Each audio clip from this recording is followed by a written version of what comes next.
Yeah, please, you can go ahead with the Okay, presentation. sounds Yeah, good. thank you so much.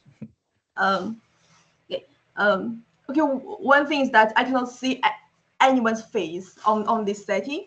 So if you have any questions, please just just ask me because I cannot see anyone's face here.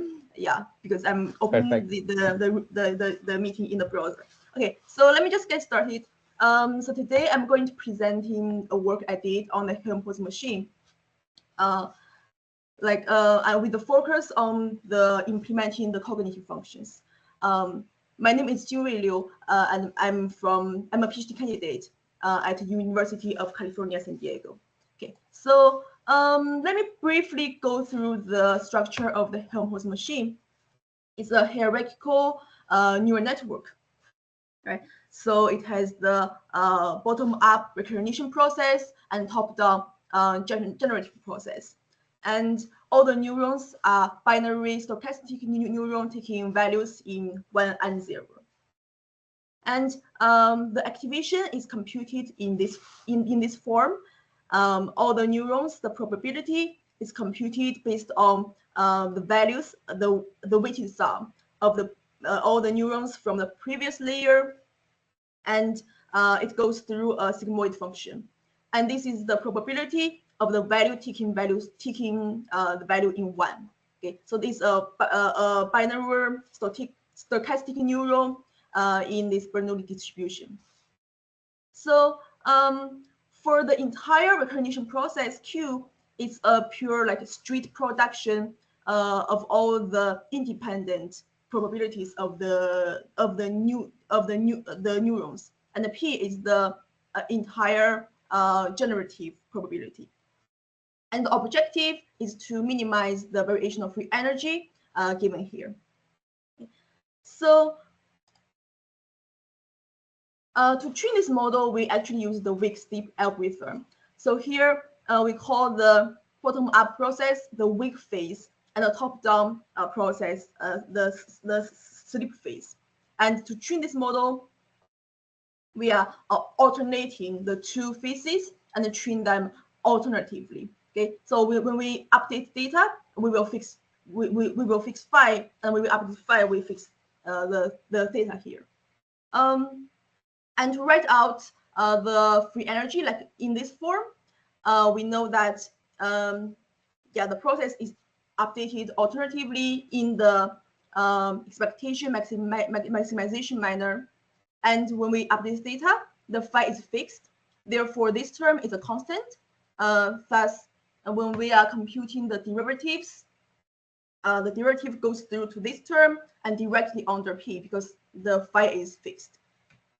And here, for the alpha and the D, we actually sample complete assignment alpha here, okay, based on a single input D, and therefore we only have one unknown parameter is the theta, and we simplify the objective function like this. And if we compute this term, we'll get the local delta rule, which is a very local parameter updating rule that only concerns the local terms. For example, if we are updating this weight data, it only concerns the probability here and the assignment of this neuron and the assignment of this neuron. So this algorithm is actually biologically plausible. So the presentation today is to make a comparison between the Helmholtz machine and the hierarchical brain structure. So we can see that, so this picture is taken from this reference, and we can see that in terms of the structure of the cortical, the cortical responses, it has a lot of similarity to the Helmholtz machine. So it's hierarchical, and it has forward and backward connections. But obviously, the structure here is more complicated, but there is a kind of way to do the comparison. Okay, I hope everything is clear. So firstly, we'll compare the hierarchical organization. So the Helmholtz machine has a hierarchy of control levels. Yes, so we place the check mark here, and it's context dependence, which means the previous layer provides prior expectations to the subsequent layers. So all the previous layers here provide the contextual guidance to the layer to the subsequent layers. And the conditional independence, yes. The non-adjacent layers are conditionally independent given the middle layer. So all the layers actually form a Markov chain. So when we, for example, when we give the layer Z2 and then layer Z1 and Z3 are conditionally independent. And the local efficacy, yes, because we use the local delta rule to update the parameters, which is a biologically plausible implementation with local synaptic efficacy. And for lateral afferents, actually no.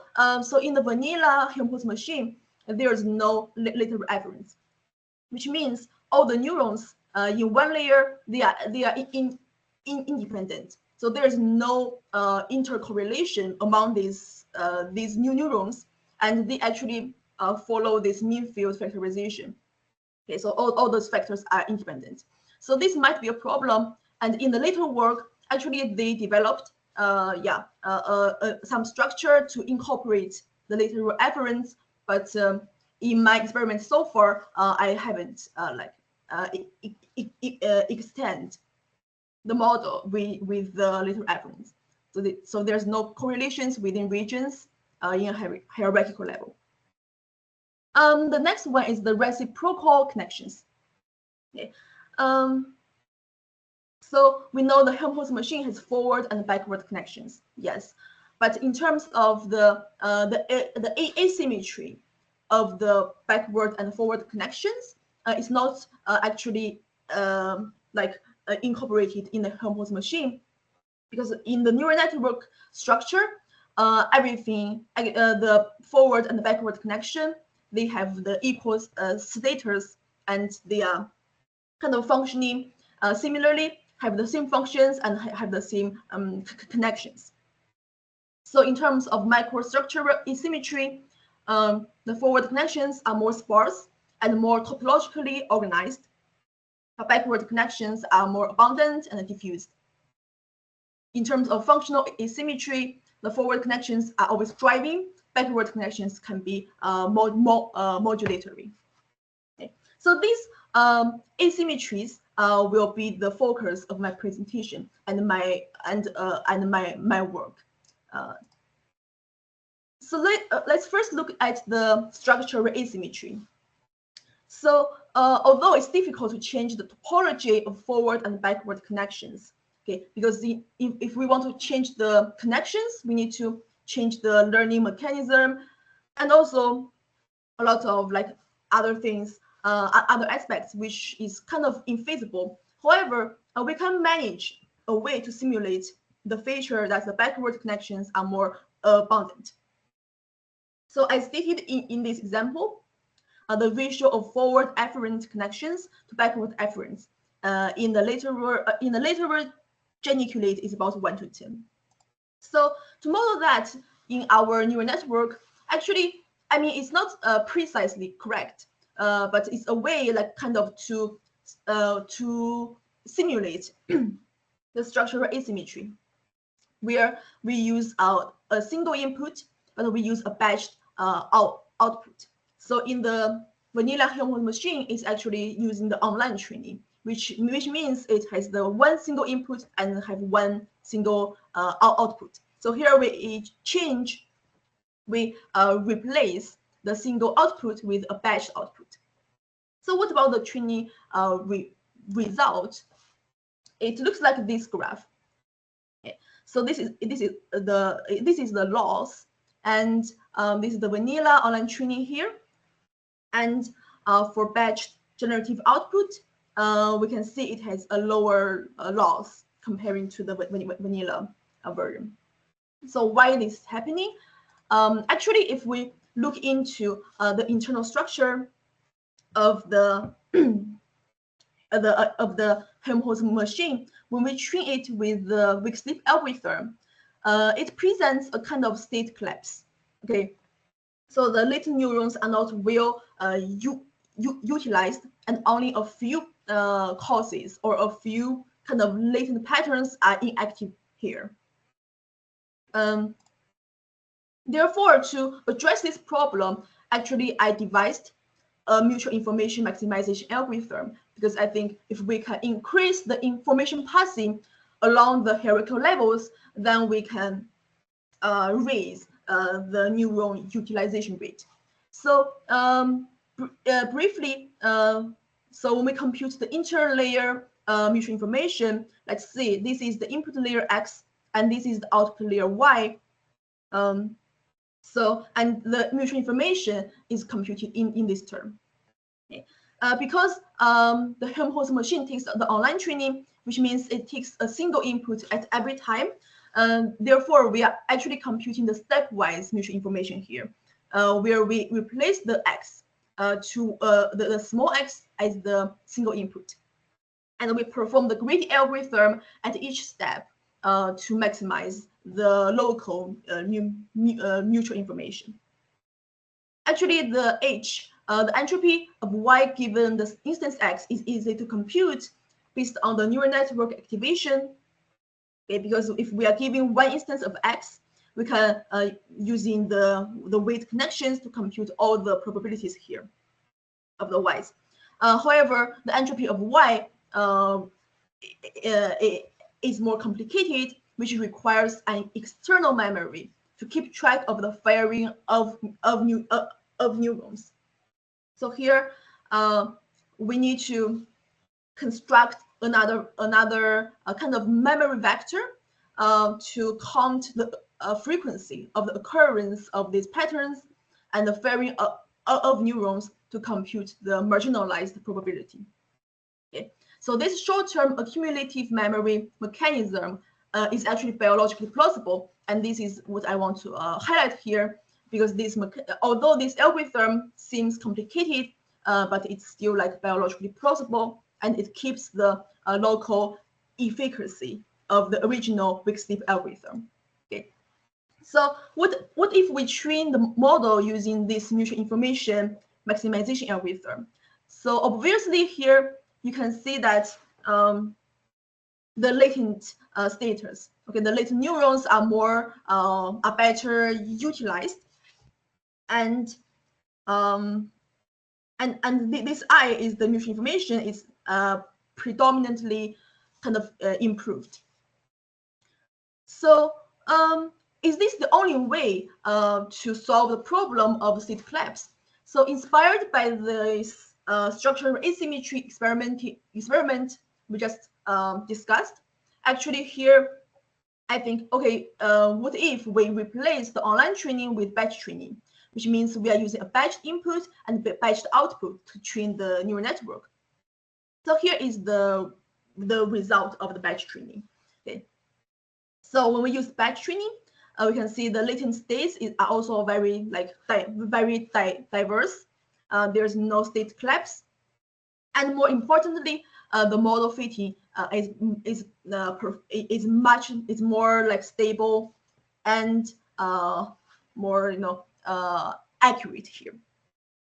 So since the batch training actually outperforms other methods, so the question is like, is this the best way to train the Helmholtz machine? To answer that, we need to look at another aspect of this model, which is this is a causal model using Bayesian inference and learning. Sorry. I'm sorry. Can I ask? Can you still hear me?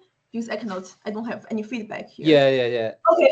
Thank you. Because I cannot see anyone or anything, so I'm afraid I'm just talking to myself. Okay, great. So let's continue with that. Thank you for the feedback. So let's continue with this causal model aspect. So actually, the Helmholtz machine takes the generative model, right? So this D is the sensory input, and the sensory input is generated from the causes and the parameters. Okay, so G is a nonlinear generative function, and Z is the latent causes, and phi theta is the parameters. Because it's a hierarchical model, so the causes, the hidden causes of Z, they are layer-wise, and each of the previous cause provided the contextual guidance to the causes in the subordinate layers. Okay, so the layer-wise cause probability is computed in this form. It's still just a product of all the neurons in that layer. Okay, so actually here we are performing two tasks. One is learning the parameter, and the other is inferring the causes. So learning the parameter of phi and theta, we already talked about that. So now let's think about like the aspect of inferring the causes. So in terms of the latent causes here, let's go back to the training of the vanilla weak sleep algorithm because of the state collapse. So actually in layer 2, 3, and 4, there is only one cause. Therefore, there's no kind of causal cause distributions. Only in layer 1, there are a few causes active. Therefore, a natural thought is that what are the different causes, how the different causes control different aspects of the generations or of the output here.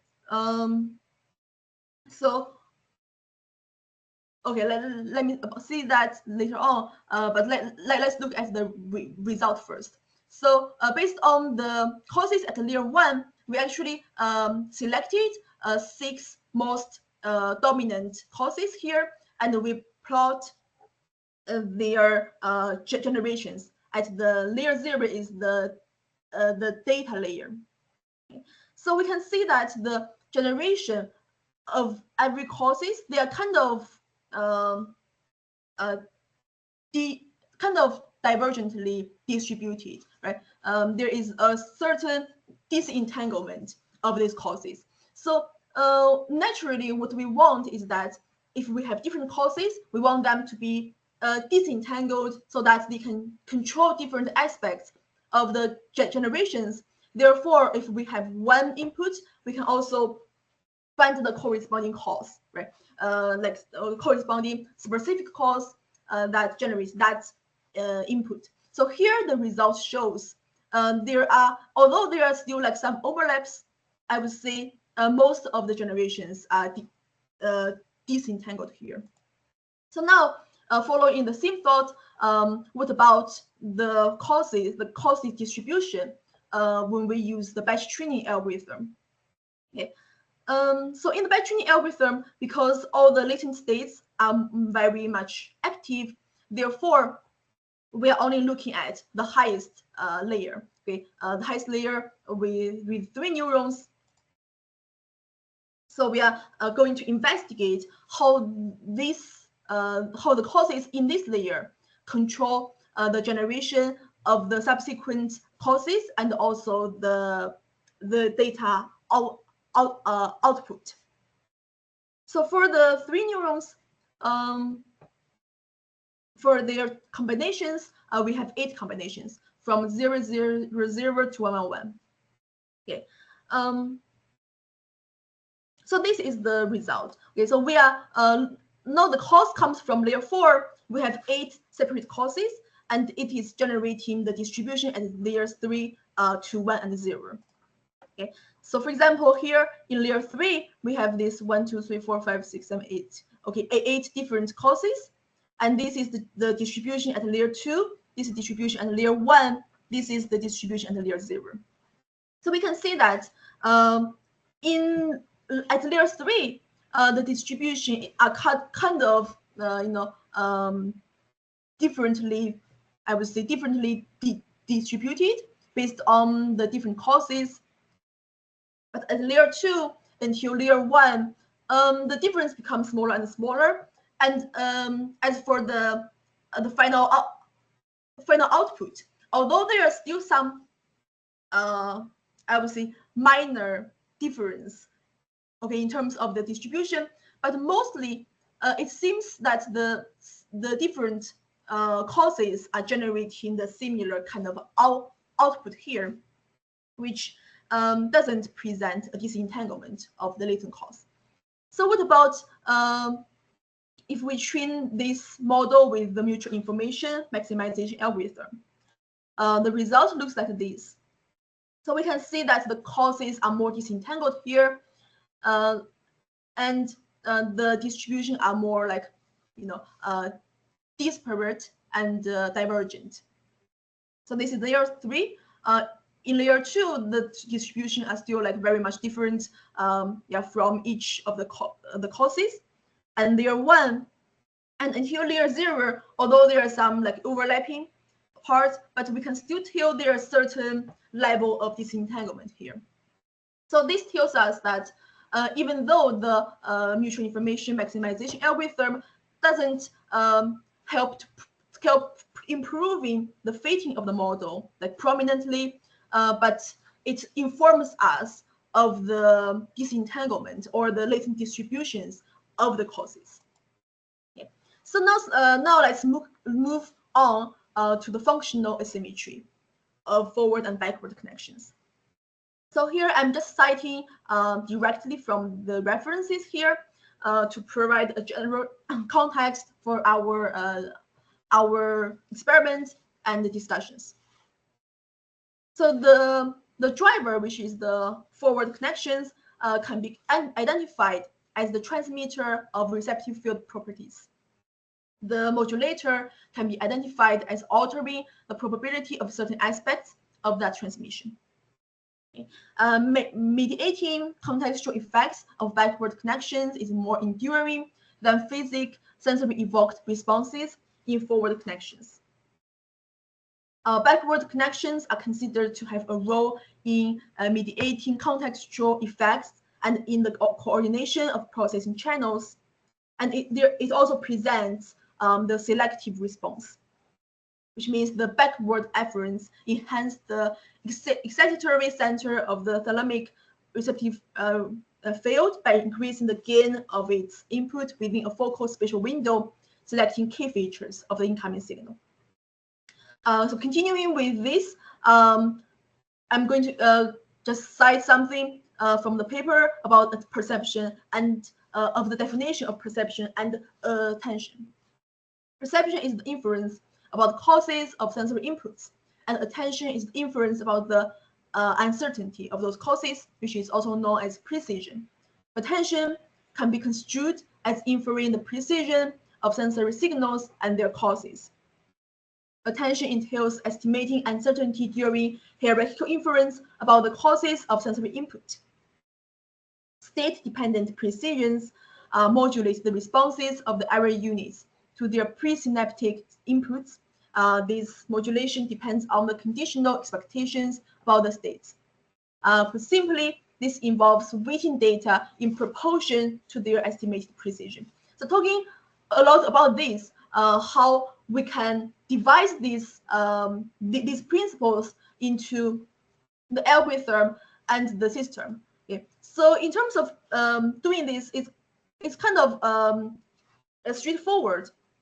Actually, the thing we do is that we weight, okay, the batched input by their precisions. It's also called attention modulation.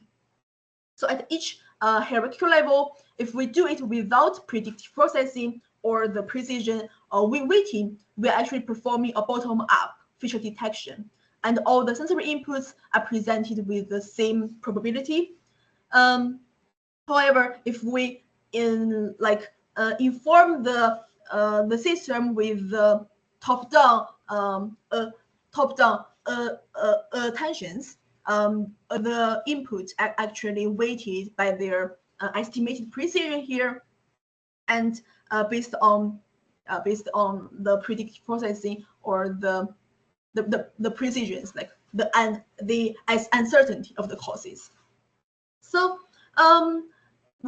so what about the result? So here is the result when we perform the training, not the training, when we perform the kind of attention mechanism here. So this is the data input without without attention. So we have the whole data set, and we input this into the bottom-up hierarchical layers, and these are the distributions of the causes. And when we perform with attention, we can see some of the data are filtered out because these data are not attended to, and these data are weighted by their precisions. And these are the distribution of the causes informed by the attentions. So this is the experiment of attentional modulation of backward connections with the Helmholtz machine.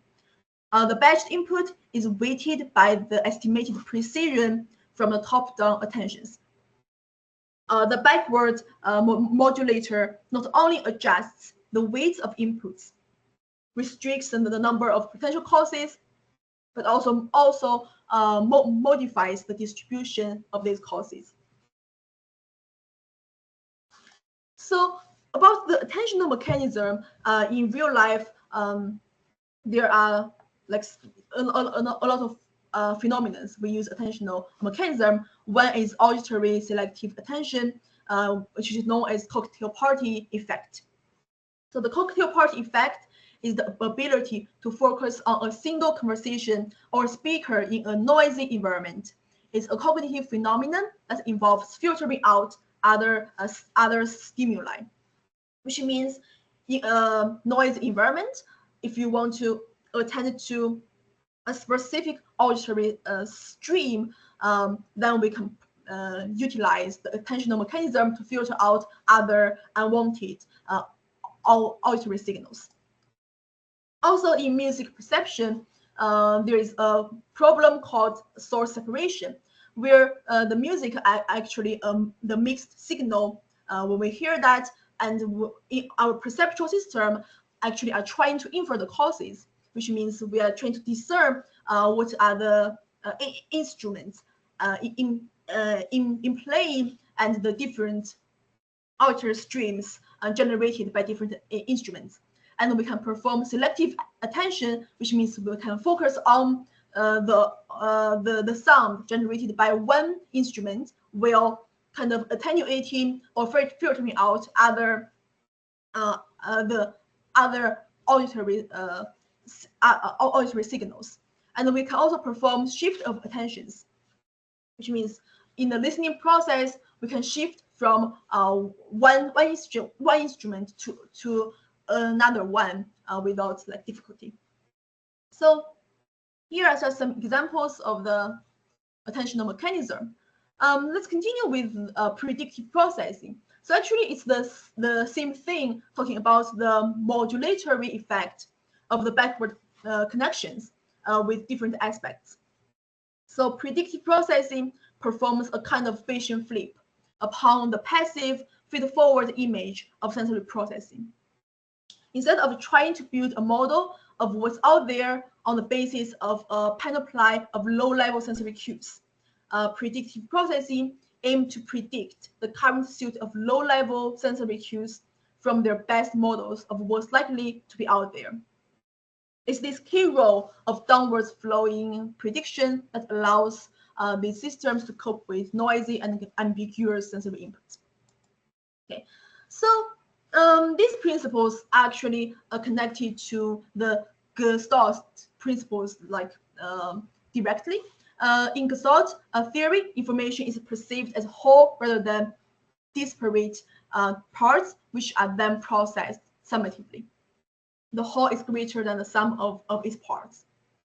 Okay, so although when we talk about Gestalt theory, we always like use the imagery principle, imagery examples, but actually in music, we can for all the Gestalt principles, we can find a counterpart, such as the law of good continuation, the law of completion or closure, which is discussed in this literature, the law of proximity, law of similarity, which is the about the perceptual grouping discussed in this literature.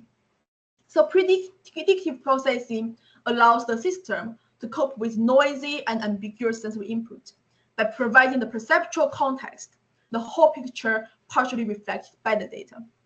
So here, I'm going to give two examples. One is an imagery or a visual example. Here, based on the law of closure. Okay, so if we are given the incomplete data of a circle here, as a human with kind of predictive processing mechanism, we have the prior knowledge and the expectation to know that this is the incomplete data from a circle. Therefore, in our brain, we are reconstructing a complete image here of a complete circle, and the generative model of us will generate a variation of this data based on the image we create. Okay, so it's still like some part from a complete circle.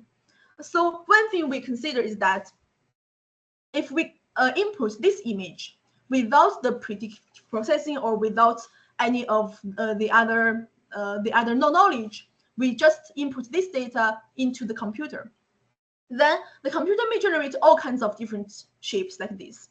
Okay, these weird shapes. I mean, these shapes make sense to the computer, of course, and also make sense to me. I kind of understand why the computer will generate these different shapes. But actually, in real life, as a human, like I know that if I want to generate something like really perceptually correct from this data, we should generate a variation, okay, of the complete circle. So the same principle also applies to music. So, for example, for this melody here, so if I don't have the remarks of the chords here, we only have this one melody. It's very difficult for me to reconstruct the chord progressions from the surface of this melody. However, if you play this melody to some experienced jazz musician, then they might immediately kind of reconstruct this chord progression because they have this prior knowledge of the chord progression, and they have this experience, they have this natural expectation of this chord progression. Okay, and then based on this abstraction, they are able to improvise another melody here. Okay, so let me play this melody just for a break. Hope you can hear the sound from my computer.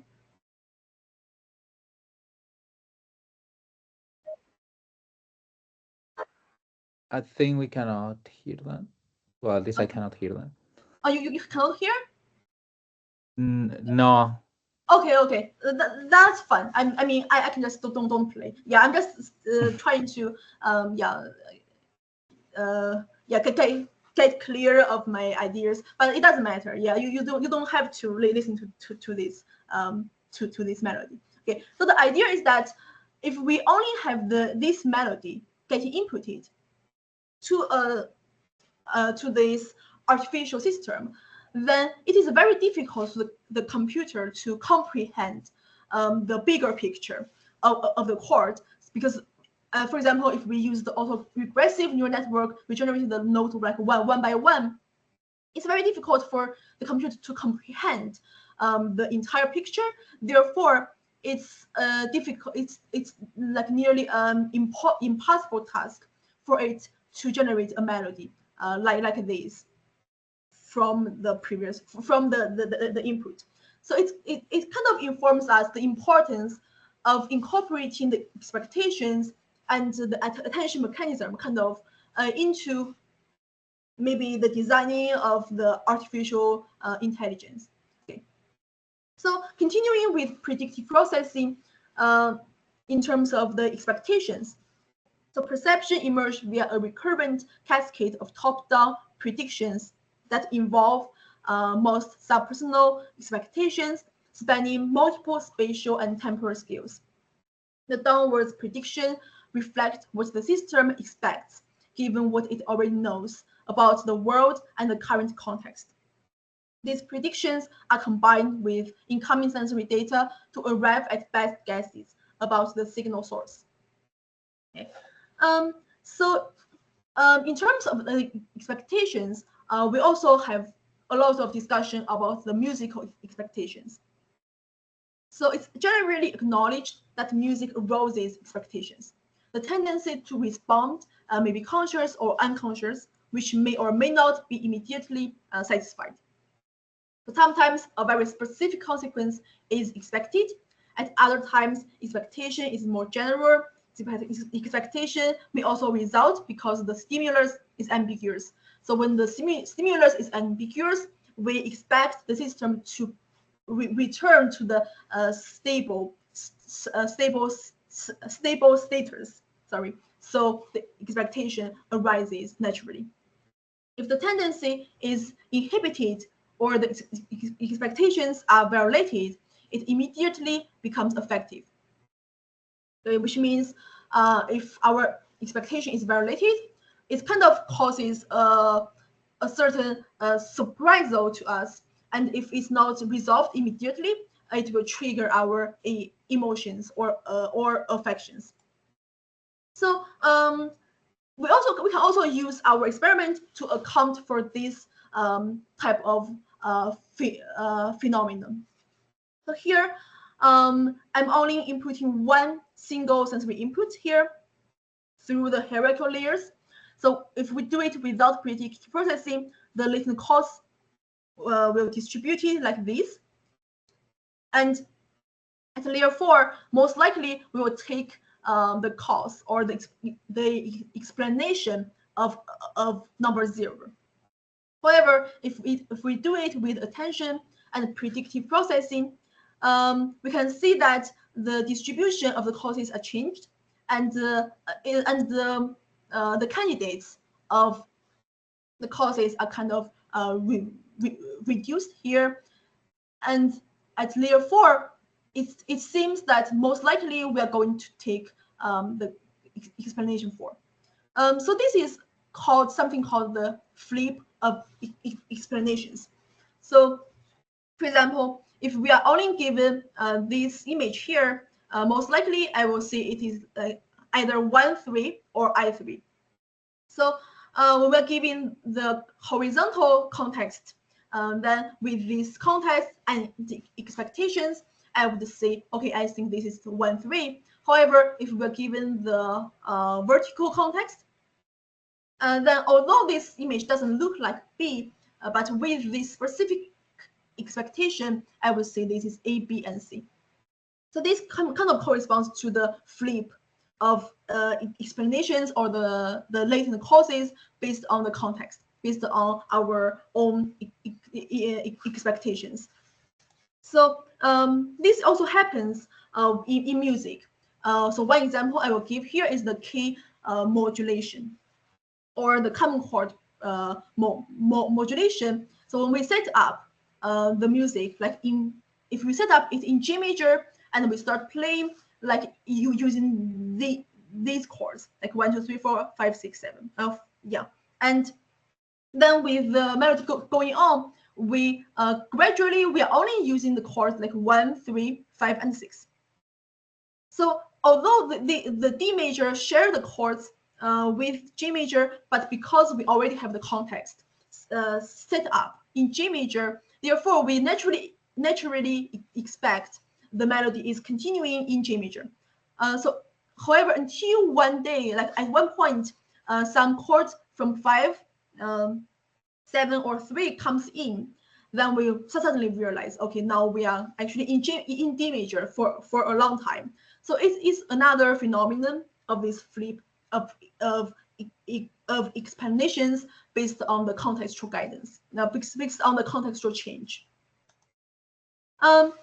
So since we already talked about the inference of the causes, now we are moving to the training or the learning parameters under the predictive processing. Yeah. So here, so the system is trained on the original data here. And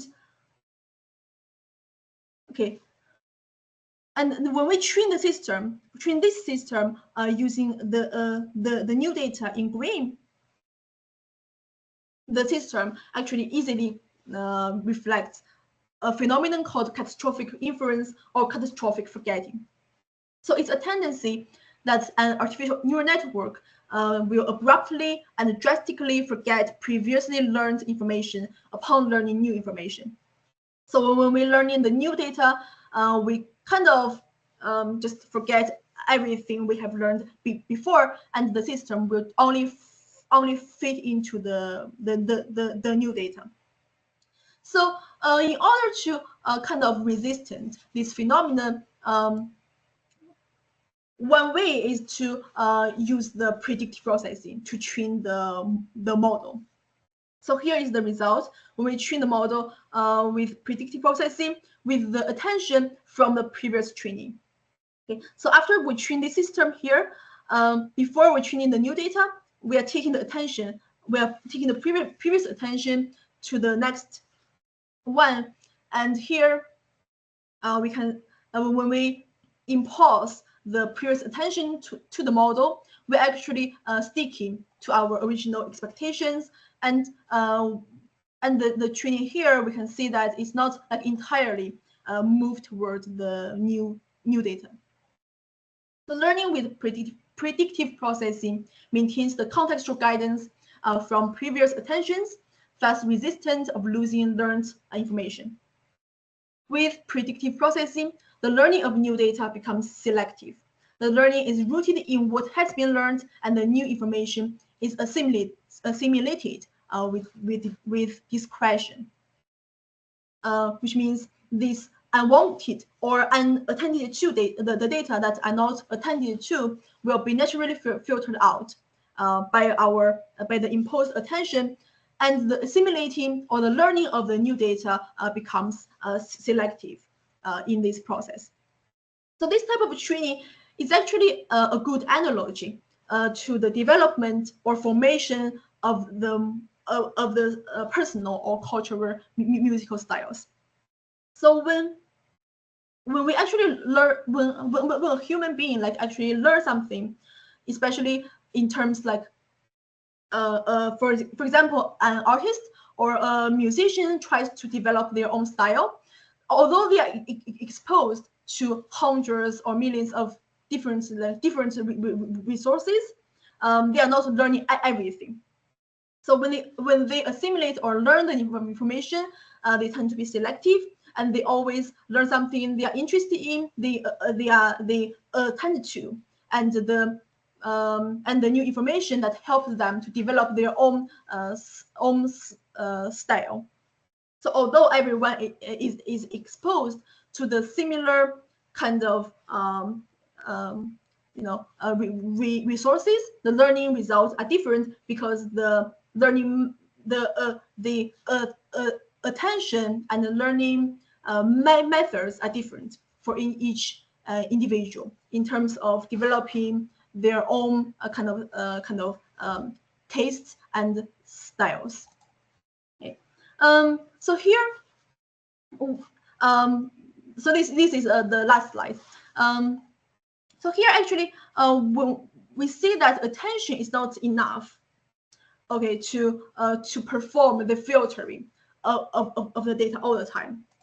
So here, when we train the model with small batch sizes, we can see that some data in the new data set, which is not in our attention, kind of emerges from here.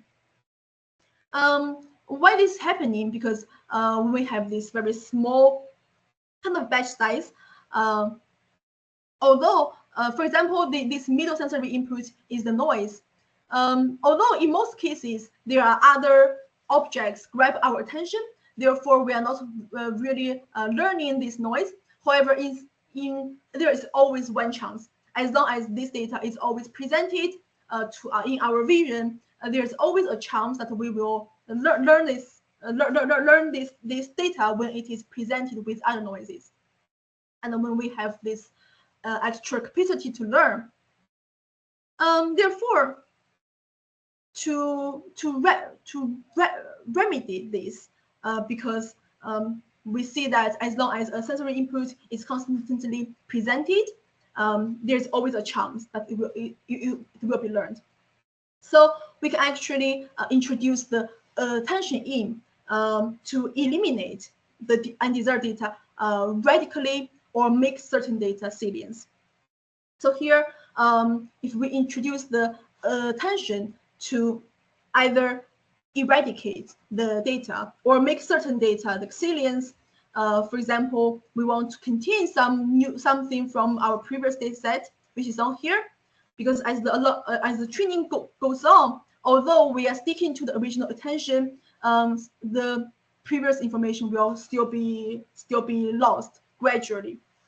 So the attention is a kind of more is a stronger like kind of way to perform the filtering or the attention comparing to the auditory, comparing to this attention mechanism using predictive processing. So here in this example, if we eradicate or eliminate the noise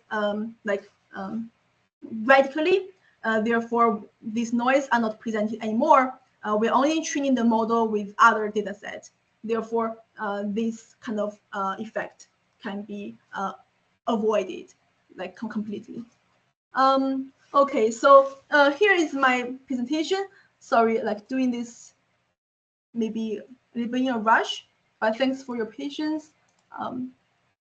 Let me go back to this meeting.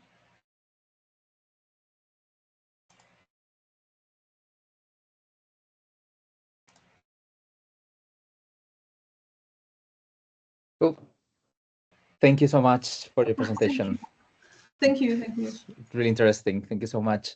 So, okay, now we are gonna have like a Q&A session. So if there are like any questions or comments, yeah, I see you, Carl, that you turn on your camera. Just wanted to clap, but also to see slide 35 with the conclusions on, if we can. Okay. I'll clap while I'm waiting to see slide 30. Thank you so much. Thank you.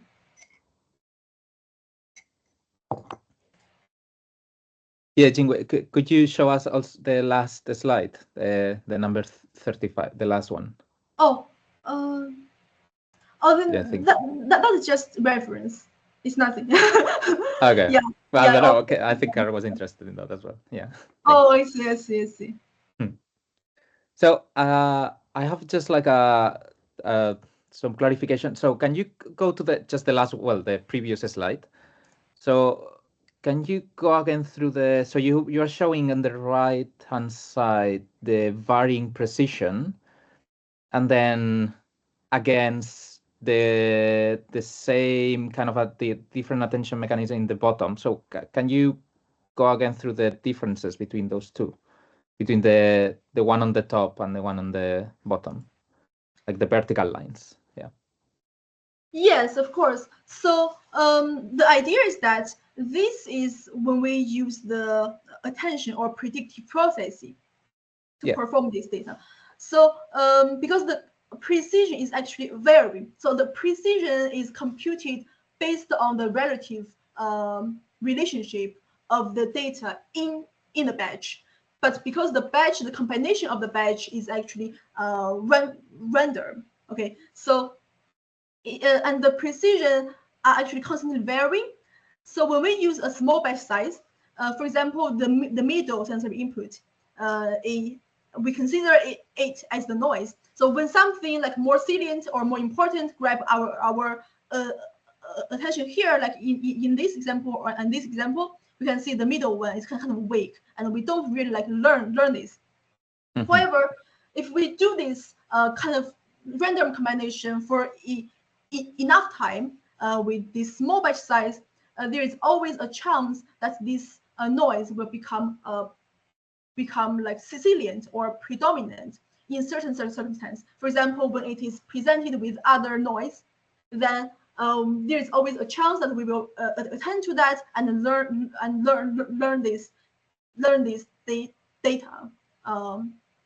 Yeah, even if we impose the attention here. Okay, so so in order to, so the result is shown here, as we can see that a little bit of the noise are actually generated and get into our system. So if we want to eradicate the noise, like, you know, radically, we need to introduce this action. So action means we are just don't attend to this data anymore.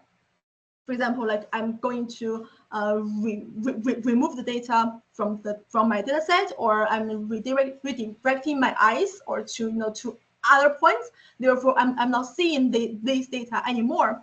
So this is a very like a stronger way, I would say, to perform this kind of filtering of the data.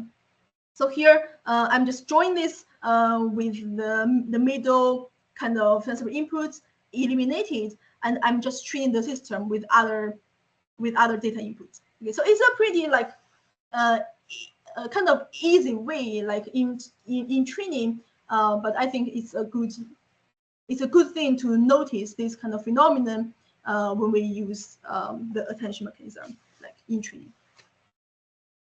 Okay, because the precision you said, you said here with a small batch size, would that improve with a bigger one? Because I assume, because like precision is like second order statistics, so that will require more data, I guess, to have like a decent estimate of the uncertainty, right? Because you have to get like different samples to see how much they deviate from some mean or something, and that's gonna give you some sort of estimate of the uncertainty about that data. So like is that with a bigger batch size, is that like making it better in somehow, or?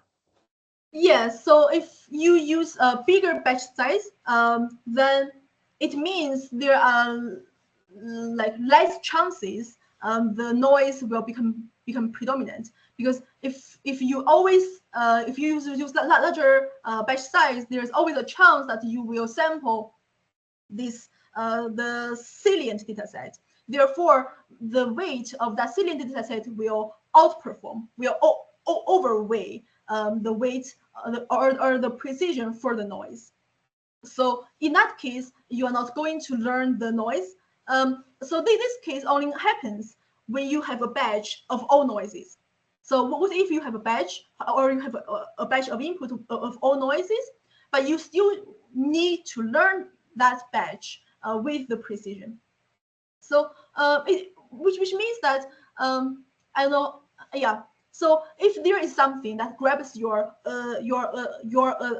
attention, you will learn that thing for sure. But if there is nothing that grabs your attention, then what you will learn, you will have no choice but kind of you have to attend to the previously unattended or unwanted data. So this is my interpretation in this case, actually. Yeah, okay, I see. Yeah, thanks. Yeah, I don't know if it makes sense. Yeah, no, it does, definitely. Yeah. Thanks. Thank you. Yeah, I don't know if there are like any questions in the audience. Well, if not, I can have another one, which is you mentioned at the beginning how you can express the update rule as a local rule, right? And that makes it like biologically plausible, the updates in the network. I don't know. Yeah, maybe I missed that, but what are how does the whole like attention this kind of attention mechanism, what's its role within the biologically like plausible as a biologically plausible algorithm, like? Okay, so the local delta rule is a rule to update the parameters, which is a learning rule. So actually, the attention mechanism doesn't change this rule of learning. The attention only impose the probability to the causes. Okay, so actually, from what I'm setting here, so it says that the modulator is identified as altering the probability of certain aspects of the transmission, which means it's actually change the probability of the error units. I think it should be here, right? The precision modulates the responses of the error units to their presynaptic inputs. So it doesn't work on the parameters. However, it works on the causes. So it changes the probability of the cause using this top-down attention. That therefore it modulates the learning and the inference process, but it doesn't directly work on the parameters. Therefore, the local delta rule is still like in place. So there are two different kind of things, and they don't really like interact with each other. Yeah. Thanks for the question. No worries.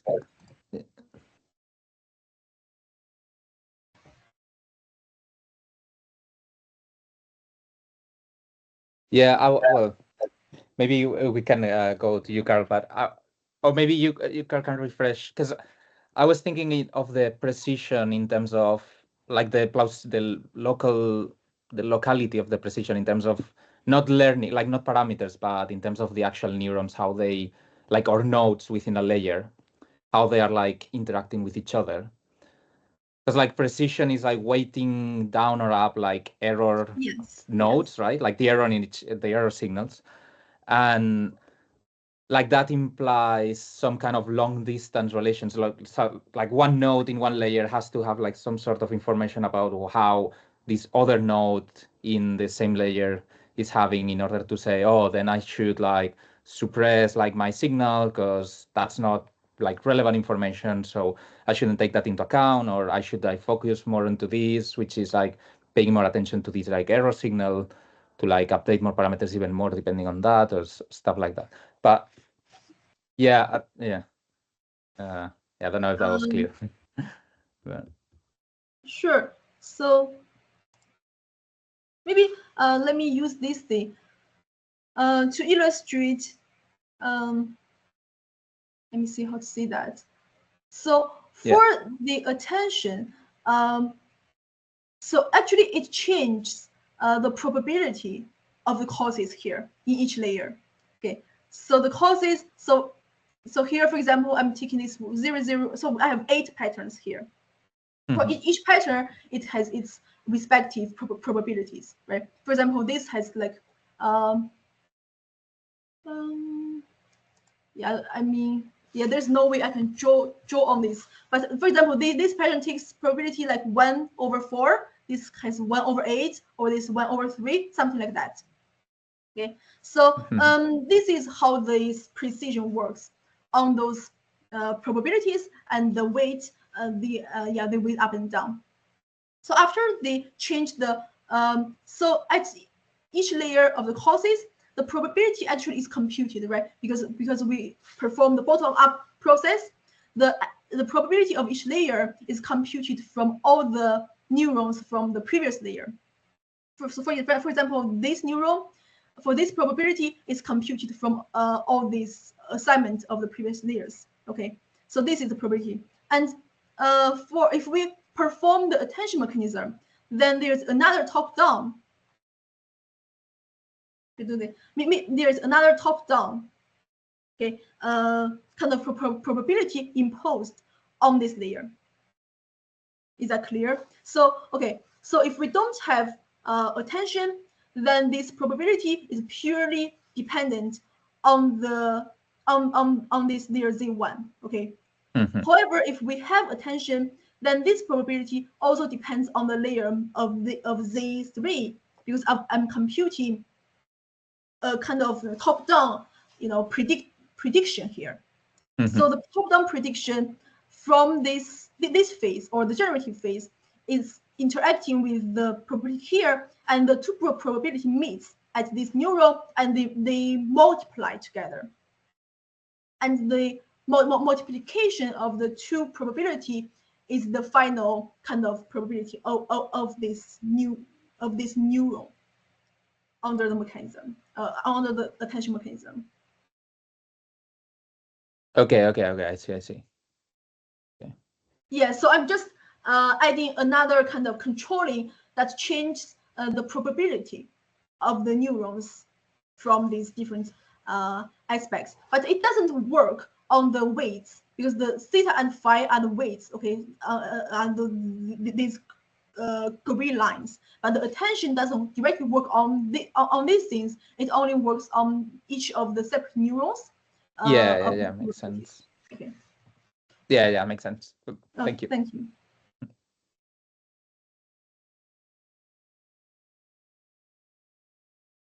Guys, let's see if there are any comments or questions. I guess if not, we can move to you, Carl, already.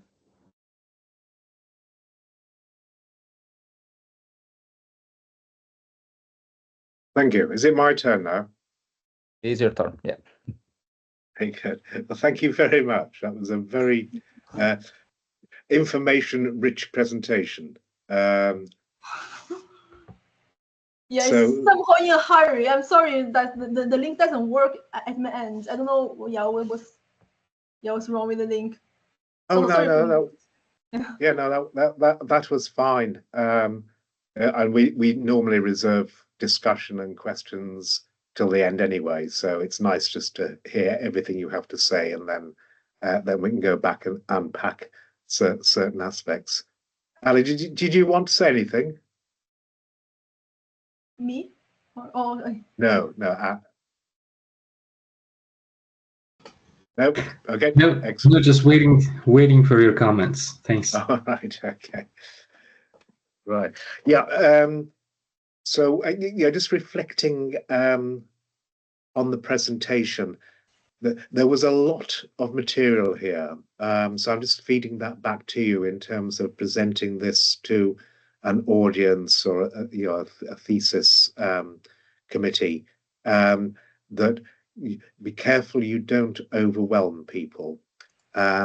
So this is clearly about sort of 3, if not more, years' work here, and you're trying to explain everything in about half an hour. So don't worry about getting everything in.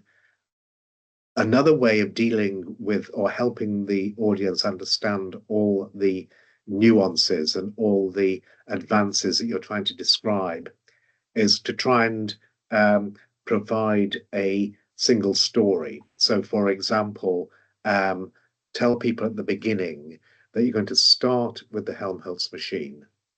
And the Helmholtz machine is really a learning machine. And so you're going to focus on learning in the context of a deep hierarchical model, possibly the simplest model that you can imagine, which was introduced in the mid-90s, called the Helmholtz machine. And then tell people, before you do that, what we're going to do next is to move to a different perspective on exactly the same mechanics, which includes not just the learning of the parameters of a generative model or the weights of a neural network, in this instance the Helmholtz machine, but also the implicit inference in terms of inferring latent states. And then after that, before you do it, tell them, and then the third part of the talk is going to deal not with inference and learning, but the contextualization or the context, equipping these architectures with something called attention that now contextualizes the inference and the learning. And then we're going to explore the benefits of that in terms of catastrophic forgetting and the ability to filter out otherwise distracting exemplars from a training set. So what I'm trying to say is, if you can prepare the audience for the story that you want to tell by telling them in advance so that they know where they're going, they'll find it much easier to keep up and to understand why you're going from one theme to another theme. So this is very much like the advice when writing a paper. Tell them what you're going to tell them what they need to know, and then tell them what you told them. So you rehearse it 3 times. What they're going to hear, tell them what they should hear, tell them what they heard. And then that sort of makes it much easier for people to follow, because there's so much here. Even I find it difficult to remember everything. But certainly one of the things that did intrigue me was exactly what you were talking about with Miguel, which was that's equipping these kinds of networks with attention. I think that was really interesting. I still don't thoroughly understand it. So perhaps if I can try and summarize it and you tell me where I've gone wrong. So just staying with the graphic on the screen at the moment, you're taking a standard Helmholtz machine and you're interpreting the activity, which here would be Q and P. Is that correct? Yes. Now, what's alpha then? Alpha is the assignment, which is the sampling of the latent states. So alpha is the assignment, like when you sample these latent states of Z, like Z1, Z2, Z3, and you get a complete kind of, the value of all the neurons. It's just one sampling. Right. Yeah. I see. Right. Well, so simple things like that. I think it would be a good idea just to tell people what, because if you do that, you won't be able to tell the entire story in 30 minutes or indeed an hour. But what you could do is just to put the definition of variables on the slide for people who are more technically minded so that they understand that. So as soon as you put P and Q, and then you put alpha sampled from P and Q, then people will say, oh, I see. That's what alpha means. It's a sample, and it might be from P or Q. I'm not sure, perhaps Q. And immediately also, we realize that you're dealing with sampling. Because, of course, a lot of predictive processing doesn't use sampling. It uses variational procedures. So there's no sampling in predictive coding, for example. And there's no sampling in treatments of, say, Markov decision processes, because what you're doing is you're updating the probabilities analytically. You're not taking samples and then using the sample probability distributions. So little things like that, will help people understand the specific machine and framework in which you're trying to tell the story about the importance of the inference perspective, the generative model perspective, the importance of putting attention in there. But it is in a particular context. Can I just ask you then, all of the numerical experiments that you showed us, they're all based upon a Helmholtz-like architecture, but you've upgraded it. You've upgraded it in the sense that you are using the mutual information as an objective function, and then you're upgrading it in the sense that you're equipping it with attention. Is that right? Or have you moved to a different kind of architecture as you get more and more sophisticated? I did not incorporate the mutual information into the training. So I'm only using the weak sleep algorithm. Right. Okay. But I mean, it doesn't. I mean, I don't know if it matters, but actually, I use the batch training. So actually, I'm using the batched input and output using the weak sleep algorithm. Right. I see. Right. So the wake sleep algorithm is the algorithm that is associated with the Helmholtz machine, and everything you showed us was based upon a wake sleep algorithm, but with additions. Would that be correct? Yes. So actually, the idea is that I developed this algorithm and I did the experiment here. However, like I realized that there is another way kind of solve this latent state collapse problem, is that to use batch training. So when I use batch training, yeah, I don't really use this algorithm. So because this algorithm is actually very complicated to compute, actually it's kind of expensive. So yeah, I don't really use it in all my experiments. So all my later numerical experiments, like these pictures, are only done with the weak sleep algorithm, but with batched input and output. I say, well, that's very interesting. You should say that. Say that you can either analytically evaluate the mutual information, or you can get the same robustness by using batch training, by providing a degree, by providing the training with a implicit numerical evidence that allows it to understand the uncertainty which would be necessary to compute the entropies that would be necessary to compute the mutual information. So that was very interesting. So you should say that. Just say that there are two ways in which you can avoid state collapse. Overconfident representations that have a very, very small entropy. We can either explicitly write down an information theoretic objective function, such as the mutual information, or we can supply the data in a way that there is the uncertainty is available in the data by supplying sequences or batches of data. And then, can we go back to the mutual information example? The slide with the mutual information equation on it.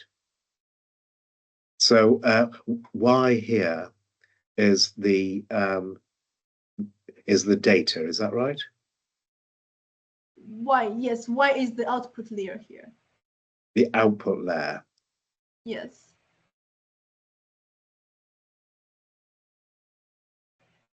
You mean a Y, right? Y and X, or? Yes, I did. Yes. Yes. Okay. Yes. So you can just the right. I mean, it's a heuristic argument, but I think you need to tell people one mode why use the mutual information maximization algorithm to motivate the use of batch and explain why it works. So one simple observation is well, the first thing to say is that in maximizing the mutual information, we have to maximize the entropy of the outputs, or the output layer Y in this particular example. And this is consistent with things like James's maximum entropy principle. Another perspective on maximizing the mutual information would be to do disentanglement or orthogonalization of the mapping from data D0 to the summaries, say Z3 or the output layer. If we've got good disentanglement or orthogonal representations that make the most of the use in the data layer 0, then we would expect to see a high mutual information between the 0 layer and say layer 3 or 4, under the constraint that now we're reducing the dimensionality of the representation in the usual way. And then you can say that there's an implicit bottleneck architecture here from the point of view of the sleep-wake algorithm. So if you reproduce the hierarchy you have here, and then say that there's a top-down sleep and a bottom-up wake learning, if you unfold it, you've now got a variational autoencoder, or you've got a bottleneck architecture. So, and then having established the importance of maximizing mutual information, now you have to explain in simple terms why the batch works. So can you explain to me what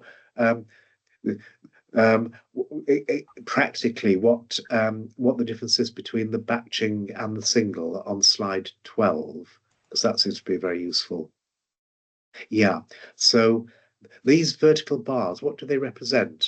Do they represent a vector that you're giving to the bottom layer of the Helmholtz machine? Is this D0?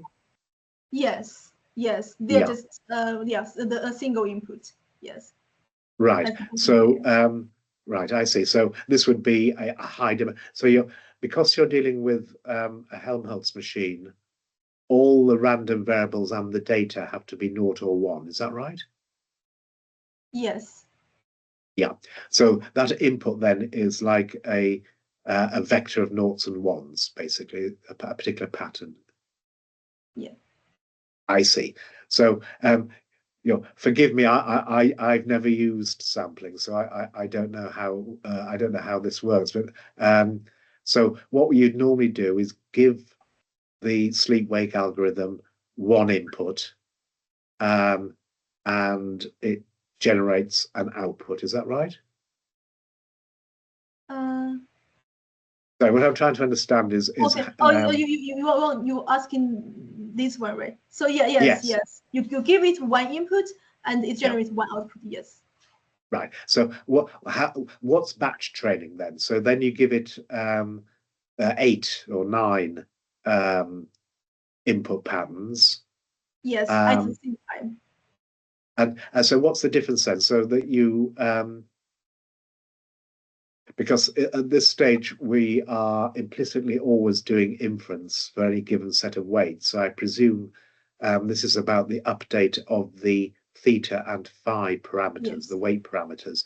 So the difference between online training and batch training is that you wait until you update the parameters, or is it that you do a lot of forward updates or wake updates before doing a lot of backward updates?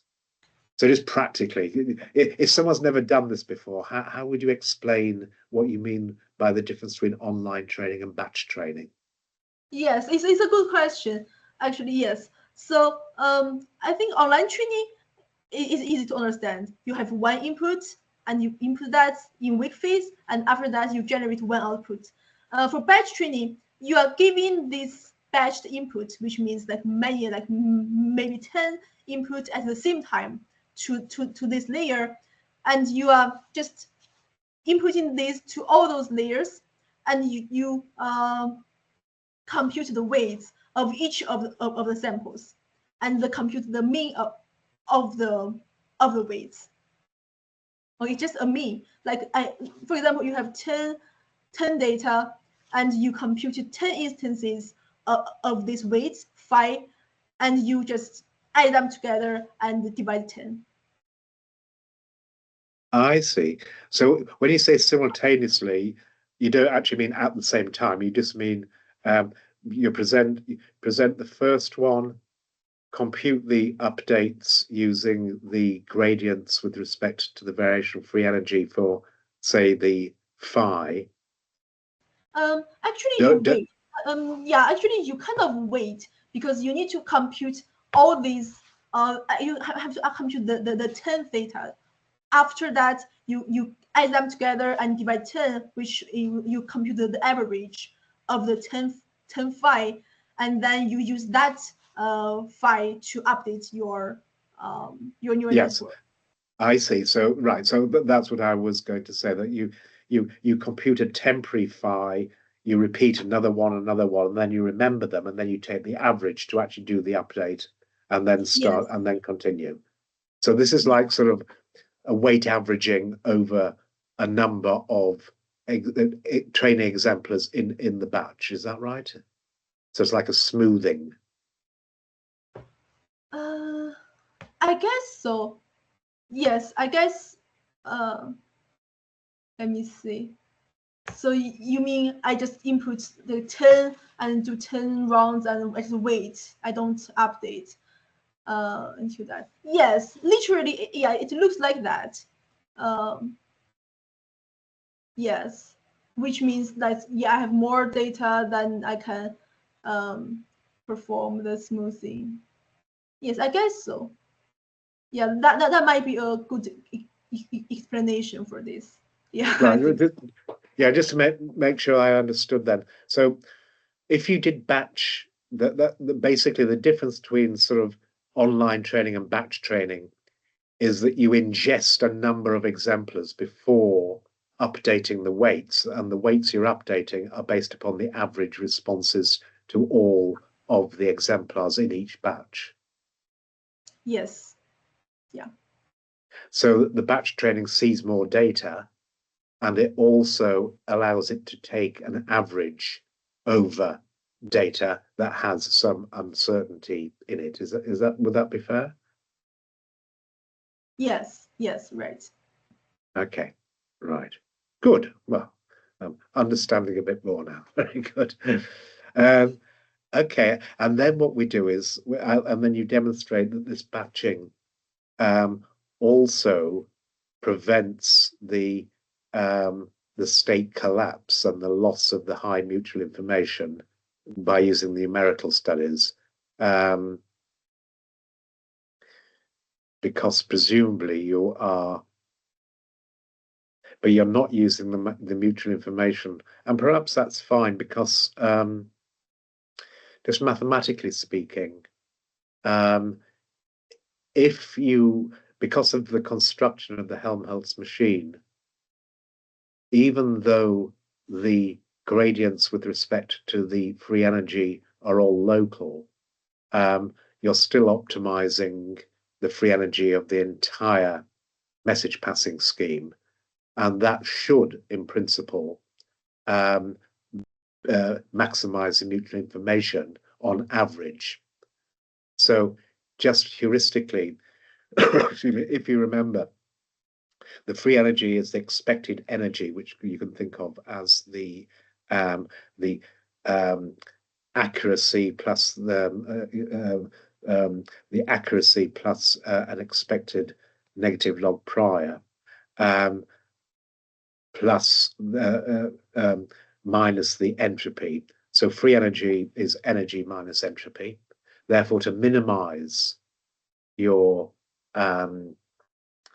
to minimize your free energy means you have to maximize the entropy.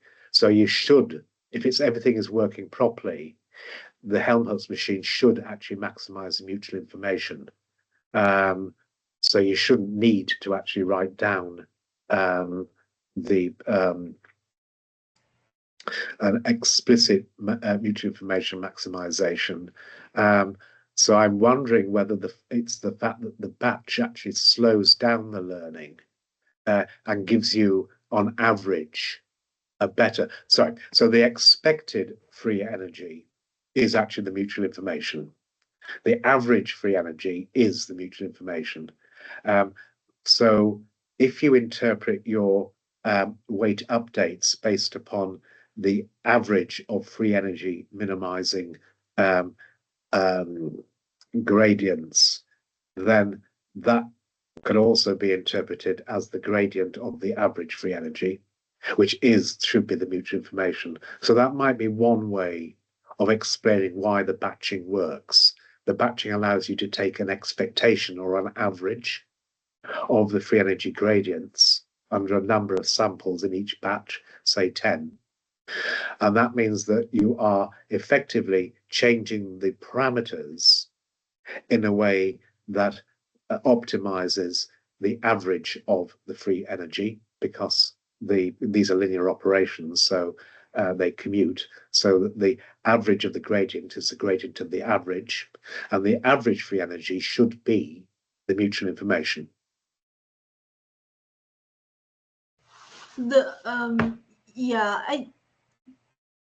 So the average free energy should be the mutual information.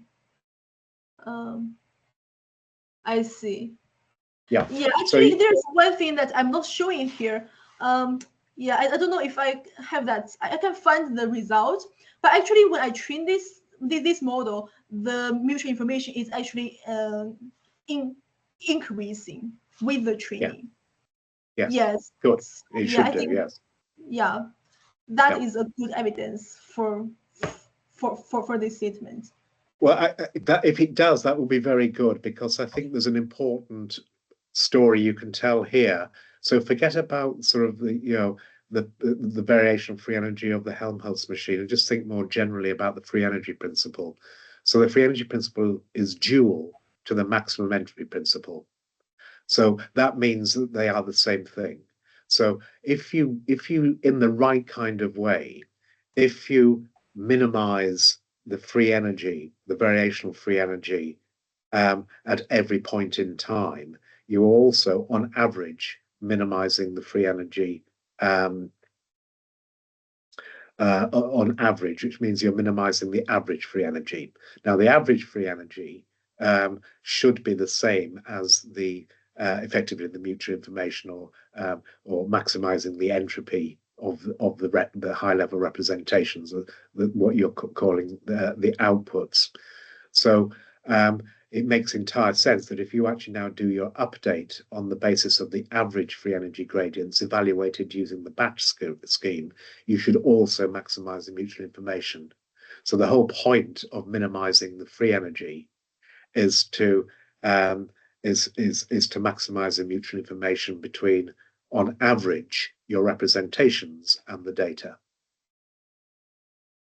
So that, that is the, and I repeat, you can interpret that as under accuracy constraints, under fitting constraints, maximizing the entropy of your representations or Y or your outputs. So you've got these, and this is why people talk about the principle of E.T. James's principle of maximum entropy as a constrained entropy maximization, and the constraint is in the cost functions you've used that ensure that you've got a good explanation or an accurate explanation for the data under the prior constraints of the structure of the model. So hopefully all of these things are just descriptions of the same kind of optimization process. If what I am saying is right, that's very nice, because what it means is that there's a principal motivation for using batching, because it allows you now to take it allows you now to evaluate the average of the free energy gradients with respect to the parameters, which is the same as the gradient of the average free energy with respect to the parameters. And the key point here is, because the parameters are doing learning, you can't do it on a case-by-case basis. That's inference. So you have to accumulate lots of information in order to evaluate the free energy gradients of the parameters. So you can't optimize. If you do, then you just get noisy, fast, random fluctuations on the parameters. When you're learning, you can only learn that which is invariant over a whole sequence of observations, each of which will have a different latent state, which you're trying to infer, but the parameters are the same for each of these examples in the batch. So in one sense, you are doing it the right way. If people just try to update the parameters after every observation, that will be the wrong way of doing it.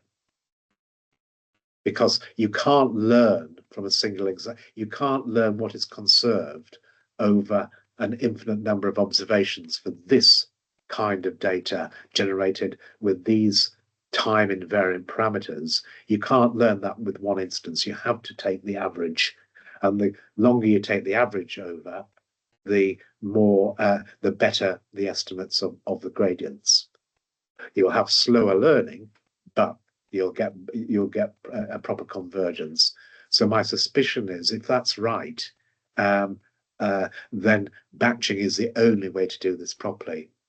But as you say, you can, as you've demonstrated with your mutual information trick, then if you actually put the mutual information in as the objective function for each exemplar, but then make some assumptions about the nature of that particular single data point, then you may be able to rescue it. But I suspect you had to make some assumptions or work with a particular, for example, the conditional entropy, capital Y conditioned upon small x. You can't really do that unless you assume that unless you average over all the small x's, because that you need the conditional entropy. You can't do it with a you can't do it with the single exemplar. Does that make sense? Yes, it makes sense. Let me reshare my screen so that I can show you the result. Here I get yes, this is the numeric result. Corresponds to your statement. So I want to show it. Yes. It is here. Yes.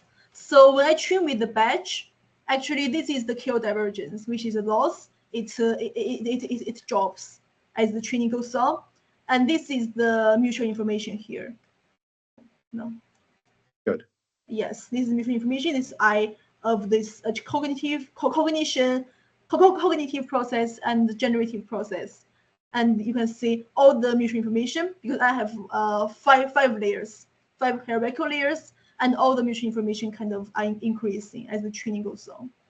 Good. Yes. Well, and this is just using batching with the wake sleep algorithm. Yes, it is the batch training. I can't find Yeah. the result of this of the training that's I don't use batch. This online training of one input and one output. That doesn't work because there is this state collapse, and I think that will basically look like this. Okay, a lot of noises on this loss, and it doesn't really like drop very well. And this is the mutual information. Yes. So at first the mutual information kind of so here it increased, but there's still a lot of like fluctuations, and here it dropped and increased, and it's not very like stable, and there's a lot of fluctuations. So it doesn't actually show this very continuous kind of stable tendency of increasing at every step of training. Yes.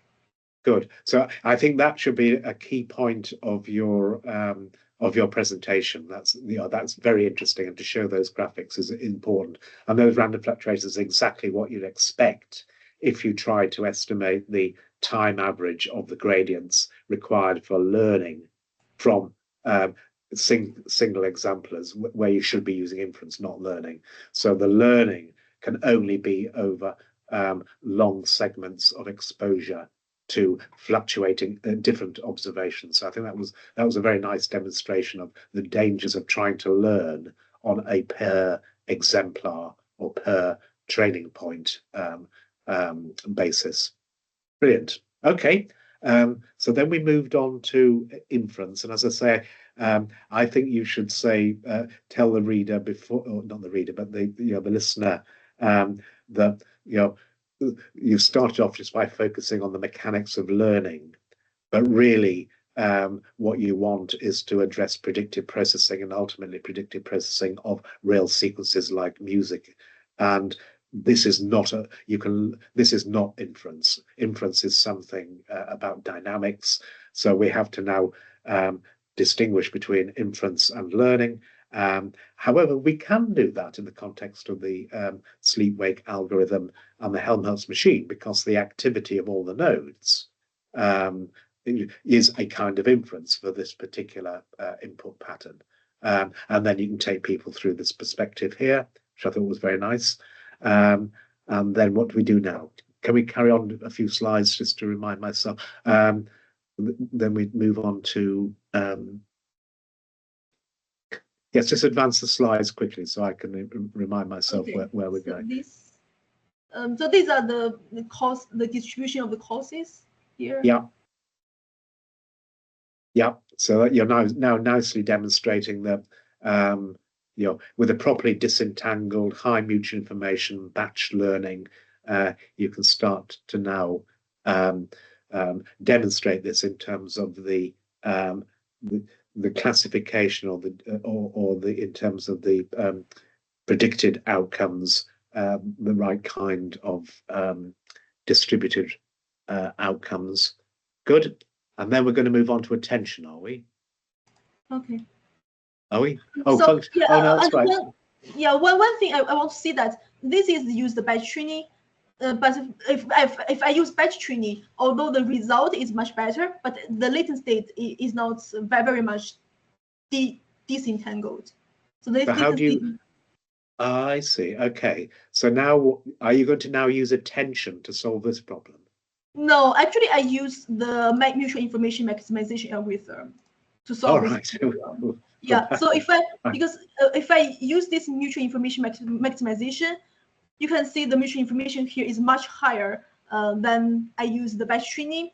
Then these latent states are more like disentangled than latent causes. Yeah. Okay, that's a bit of a mystery then, because if the mutual information increases in the right way using the batch training, you should also get the implicit. So what are we looking at here? Where these is this activities of the various nodes as a function of what? We got from 0, 10 to 100. So is this after 0 or 10 or 100 training examples? Yeah, these are different layers. So this is layer 3. Layer 3 has like smaller numbers, and this is layer 2, and this is layer 1, and this is layer 0. So just the generation of those layers based on the causes.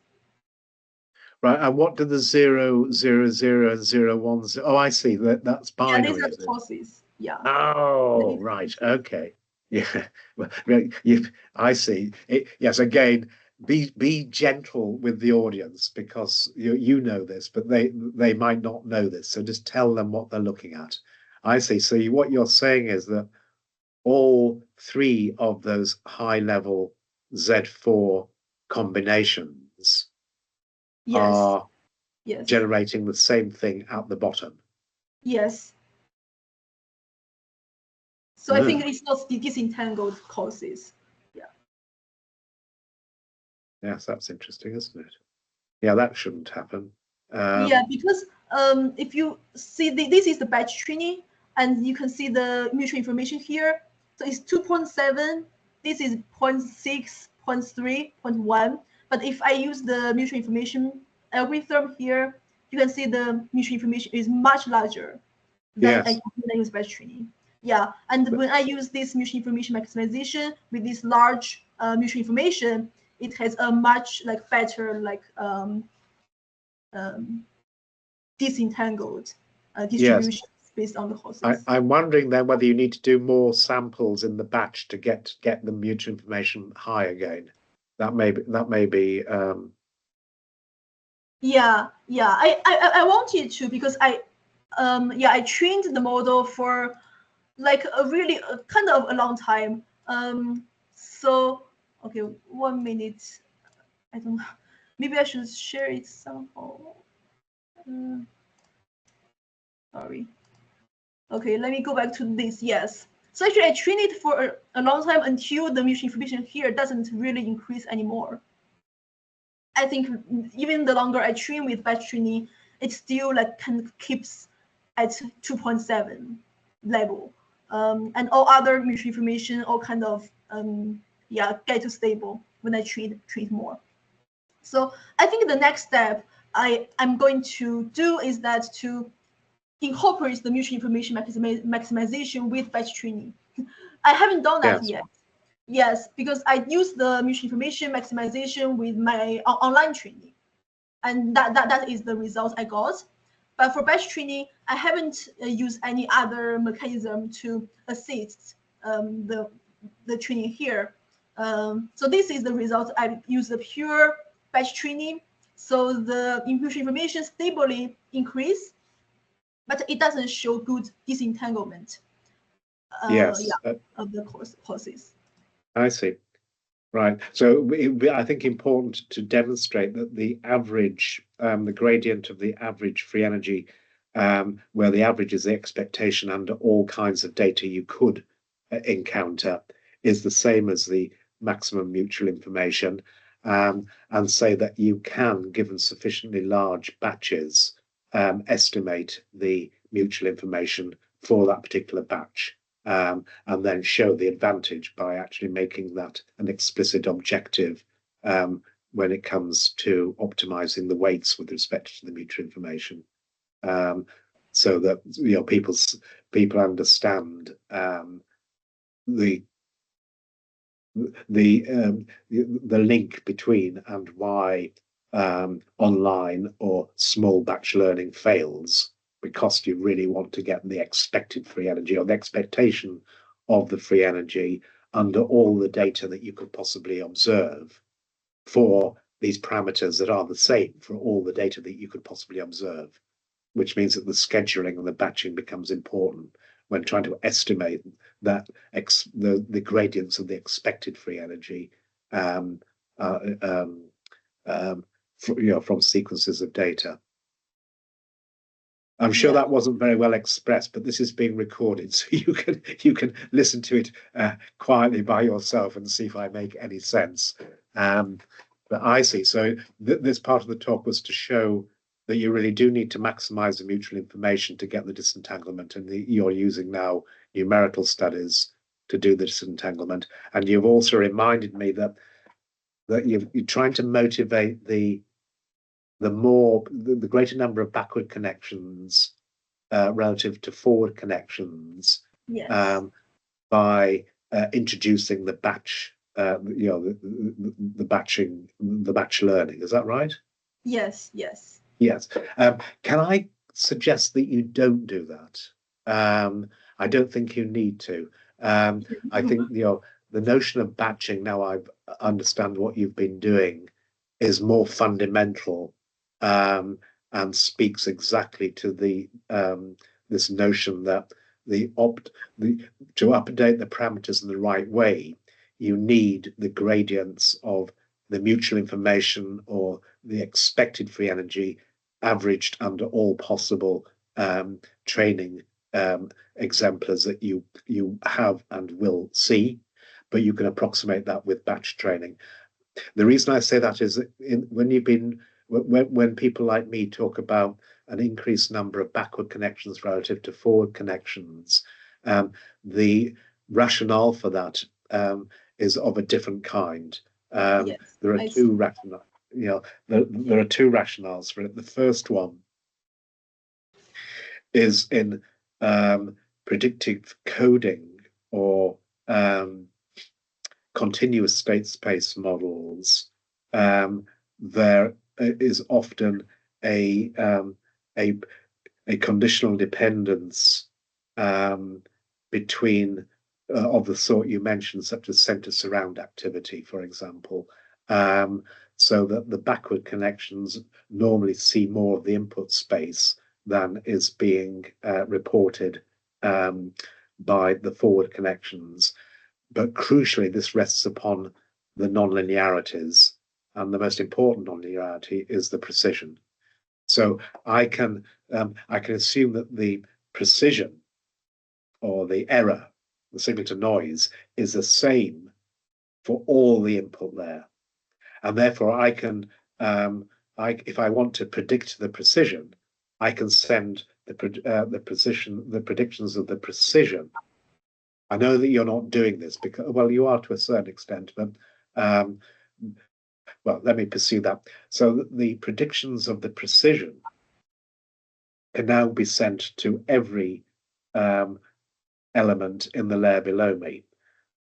However, from the point of view of the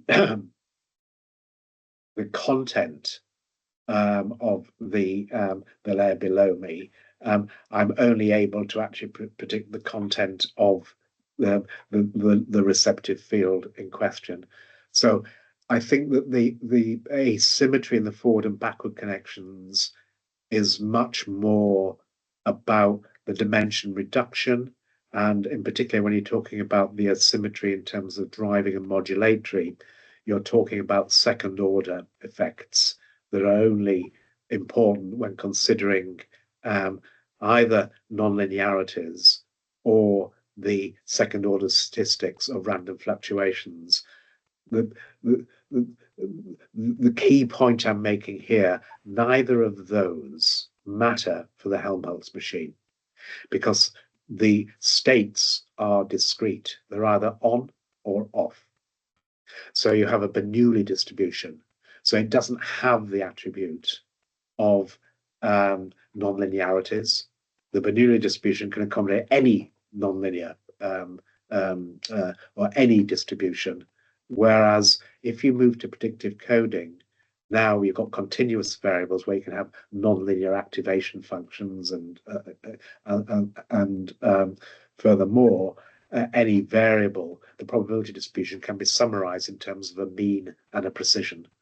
But for the Bernoulli setting, for the discrete state space machine, discrete state space setting, there isn't, you don't have to worry about that because you've already got the probability distribution explicitly encoded in your Bernoulli, or your if you're using Dirichlet parameters for the weights, your Dirichlet concentration, sorry, your Dirichlet distribution. So what I'm saying is, because you're working with discrete states, you don't have to worry about the nonlinearities, and therefore you don't have to tell a story about modulation and context. That is the story that you would normally invoke to explain why backward connections in a brain, for example, would be more modulatory or have modulatory aspects that do the gain control. You can do that in order to motivate your implementation of attention, but not to motivate the batch. I think the batching has a much simpler motivation, which is to get the gradients of the expected objective function, as opposed to the expected grade, which is the same as the expected gradients of the objective function. Am I making myself clear that the forward-backward asymmetry becomes important when you move to attention? It's not important when you move to batching. Yes. Batching and mutual information, that's a story that doesn't rely upon the asymmetry between forward and backward connections. Yes. Only when you move to the attention do you now need to say, well, look, if I now want to put attention in, I've got to gather information across all the levels of your layer, all the nodes in one layer, to work out, say, the entropy or the precision, and then I've got to broadcast to all the other, all the nodes in another layer. And when you said before that you're basically evaluating the activation, the probability of an activation, or the Q over alpha, as the multiplication of the prediction from a particular node times the attentional precision based, you're effectively, that multiplication is your gain control.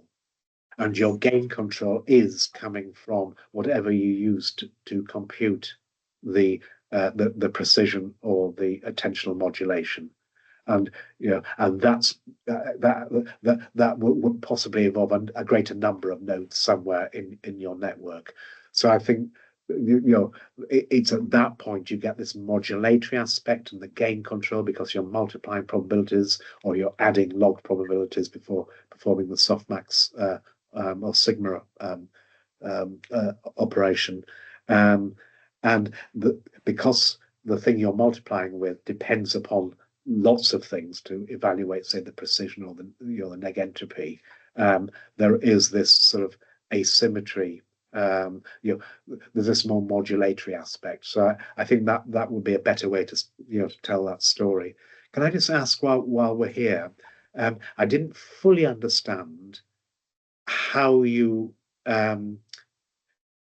compute the precision. Is this the precision of a distribution? It certainly has to be the precision of a distribution, but what is the distribution over? Is it over multiple nodes in a given layer, or is it over multiple instances of a batch training? Where does it come from? Yes. So that actually comes from the entire Helmholtz machine. Okay, so from this first node, so this is 1, I'm generating the probability for the 3 kind of nodes. Yeah. And then based on the distribution here, I compute the distribution here. So this is the conditional distribution. based on Yep. this distribution, and this is another conditional distribution, and all those distributions give me this the precision. I see. So it's the precision of conditional distributions conditioned upon the highest level on versus. Yes. So, I mean, Z superscript 5 1 can only be 0 or 1. Yes, this is Yep. only one. Yeah. So then do you assume it is 1 and then work out the conditional distributions of all the other nodes and then take the precision? Well, actually, don't worry about that. Whatever, I think you need to have a slide writing down the maths so that people know what you mean by attentional modulation. It's modulating the probability predicted by the layer above times a modulatory term, a probability based upon the precision. And then you have to write down what is the precision over, and it, according to your response, this will be a precision over a very large Bernoulli distribution that is conditioned upon the activity of the highest level being 1, for example. But whether that is right or wrong is not important. If you just write it down, then people will understand much more quickly what you mean by this implementation of attention. Yes. Okay. So yes, I mean, ideally, actually, what I really want to perform is something like I have the different courses here, and then for different courses, I have different kind of prediction based on the courses. But yeah, I haven't get to that step yet. So I'm only computing all these probabilities based on the one. So yeah, I should have the math written down. Yeah, well, I know that you haven't at this stage done the sort of active attention, where you're actually basing the attention on the current latent state estimates. Yes. But you can say you're going to do this, but just to demonstrate the benefits, even without actually conditioning attention or precision on states or inference, you can still get some really interesting behaviors, such as a protection against catastrophic forgetting. And then you can say the next step will be now to condition the estimates of the precision that are mediating attention in a context or state dependent way by now conditioning my estimates on the current inferred hidden state. And that allows me now to contextualize my inference and recognize I'm in this context or that context, and therefore select the right domains of inputs for inference and learning. Yes. And then you can do that in the next presentation. Okay. Maybe let me continue here. So this is functional asymmetry. This. Yeah. So yeah, I mean, this I think should be. I think it possibly was. This should introduce the final section of your talk when you now are turning to attention, and then you're introducing the biological or the biomimetic aspects of attention, and then describe how you're implementing it, and then you can move to the examples. With the music. Okay. Okay. Yeah. Sounds good. Yeah. Yeah. And disambiguating context with that nice diagram with the 13s and Bs, which I thought was very nice indeed. Yeah. Yeah. So, and tell people at which point you're now going to illustrate the benefits of contextualizing your inference and implicitly the learning with some worked examples from music and visual classification or recognition, emphasizing the context-dependent aspect. So first of all, in terms of, when am I seeing things? So this would be the context of seeing things in the past and seeing things in a changed environment. So this is a problem of categoric forgetting, but there are other contextual examples, such as your ABC 12, 13, 14 example here. But all of these things have in common this equipping your inference and learning scheme with a context sensitivity, that and using attention to demonstrate, or at least using the scheme with attention to demonstrate some of the either the needs for attention and or its benefits in certain situations. Okay, makes Good. sense. Excellent. Can we go down? Oh, we're back at the references. Okay.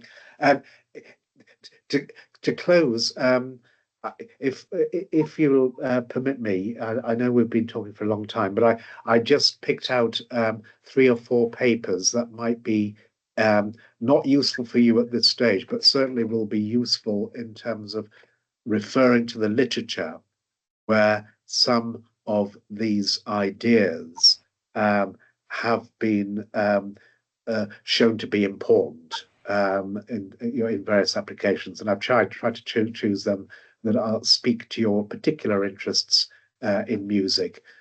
So they're just the kind of papers that you might want to reference. I apologize, it's all work I know and therefore I've been involved with.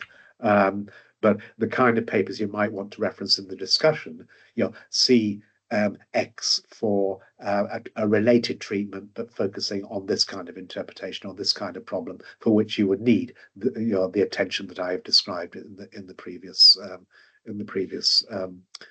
section. So I'll do that briefly. Again, I'm aware this has been recorded, so I'll just go through it mercilessly quickly. So here, perhaps I'll come back to this. Don't let me forget. But I can't play it to you. It's a shame we can't hear the music. So I would have played you some music, but I'm not going to be able to, unfortunately. But what I wanted to do is just get to the.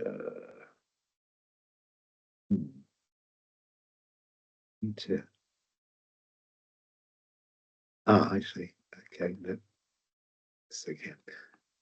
This thing. Yeah. Oh, yeah. So this is one of a number of examples of attention in terms of providing a context sensitivity that allows you to pick out the figure from the ground or the context. It's a very simple version of your B versus 13 example.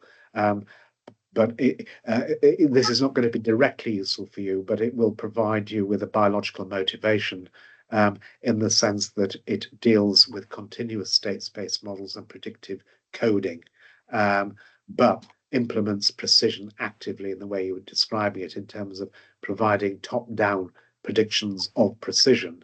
And it just goes into the both the mathematics. This mathematics is not relevant for you because you're dealing with a discrete state space, which is on or off.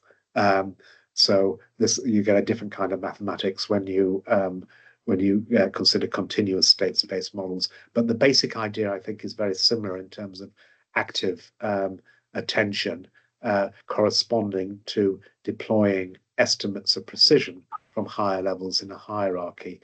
And then you can start to extract a little figure from the context just by using some very simple prior beliefs about how precision is important in terms of defining interesting parts of an image to look at, for example. So I thought that might be useful as a biological or an example from computational neuroscience of the importance of having active precision or active attention when establishing or enabling you to recognize you're in this particular context and you should be looking over here and ignoring some other part of in this instance, the visual scene. So that was cerebral hierarchical predictive processing precision. The pulvina is the back of the thalamus, which I think you mentioned. This is, I just put this up because it deals with music of a particular sort. It's namely the music generated by lots of little songbirds. But the interesting thing here was that this author, colleague of mine, Takua, sort of was tackling the problem you were mentioning of attending in the right way so that you solve the cocktail party effect. And the particular interpretation of the mechanics of inference and not learning in this instance, but just inference he used was that of Bayesian model averaging. So he just sets up a bird who can recognize one of a number of other birds and has to, on the basis of the herd music, infer which context or which bird is singing by evaluating the free energy for models that are of bird one versus bird two. And then he was able to extend this to multiple birds, if I remember correctly. Several birds. I don't know. Okay. So I thought that might be interesting, purely from the point of view of an example of the importance of the cocktail party effect in inference in the context of music, where you need to infer who said that or where that sound is coming from by having a predictive model with dynamics to refer to and to enable you to evaluate particular attentional sets. This is the closest thing I can think of to the Helmholtz machine that you're dealing with in terms of discrete states that are hierarchically composed that can be switched on or off. The reason I thought you might be interested in this is that it addresses that issue that you mentioned, which is the presence or absence of lateral connections. And interestingly, in this particular, it's kind of like a generalized Helmholtz machine, but where the states are not just on and off, but there can be one of a discrete number of levels, but has a lot of similarities in the architecture. But interesting, the way that this is done is that one node at a higher level effectively is only responsible for a subset of nodes at the lower level. Now, I noticed in your Helmholtz machine that every node at one level saw all the nodes at the lower level. If you just restrict the receptive field at the lower level to non-overlapping partition or set of subsets, then you don't need to worry about the lateral interactions, because the lateral interactions would require this node to be in the Markov blanket of this node, which means that these two should share children. But if you just assign a subset of children to each node and they don't share any children, so like non-overlapping, tiling the lower layer with receptive fields, then you can now, then the mean field approximation of conditional independence between the nodes at the level above is now exact. It's no longer an approximation, simply because there are no co-parents. So I thought that might be quite interesting from your point of view, in terms of one way of dealing with the absence of lateral connections in a Helmholtz machine is just to have the higher nodes put together relationships between receptive fields or subsets of nodes at the lower level. And the other reason for showing this is that it allows me to, well, in fact, I can't do it now because you can't hear the sound. But if you take that kind of model and then allow it to recognize music, so this is actually jazz, but it's in a sort of time frequency representation. It was trying to sort of recognize the temporal structure of the progression through different spectral profiles and then generate it, and it plays jazz music. It might be easier to, so this is the same maths but actually applied to a video, so not now time but a little video and yeah, and these, with suitable mappings from discrete state spaces of the kind used in Helmholtz machines to continuous state spaces of the kind required for image producing images, you can ingest and learn sequences, very efficiently at the cost of having a very high dimensional representation. So I thought that might be interesting for you in applying it to music, using not a dissimilar technology from the Helmholtz machine, but slightly generalized to include discrete state spaces that can be in one of a number of different modes.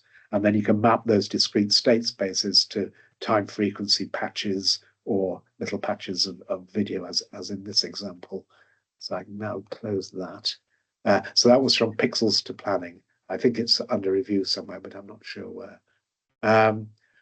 Oh, I'm sure you've read this, but this is Stephen Kolch's treatment, which just says what you were saying in terms of ambiguity being attractive, because it allows you the opportunity to resolve uncertainty about what you're going to hear next. And I thought that was a very important point. And that's made the focus of this TINS article by these two experts. He then went on, I think, to write a paper in Nature Neuroscience about predictive processing and music, which, if you haven't read, I think you'd enjoy reading. Oh, and that's the same thing, isn't it? Yeah. If you wanted to read about the equivalent formulation of attention, not in Helmholtz machines, but in continuous state space models, I'd recommend this paper. It's quite old now, but it has all the special cases of continuous state space models and how precision it can also be not locally represented, but can be formulated as a gradient descent. So your active attention can also be, in principle, written down as a free energy minimizing process, but you have to parameterize the entropy or the precision. That's easy to do in predictive coding, because that's just the variance of certain random fluctuations on continuous variables. It might be more easy for you to do in the Helmholtz machine, because you have direct access to the precision in terms of the negative entropy. But this paper does not deal with that. It just deals with continuous variables in generalized coordinates of motion. Shows you how they relate to standard schemes in machine learning and in largely in machine learning. So that may or may not be useful for you in terms of thinking about the equivalent or analogous procedures in continuous state space models. And that's it.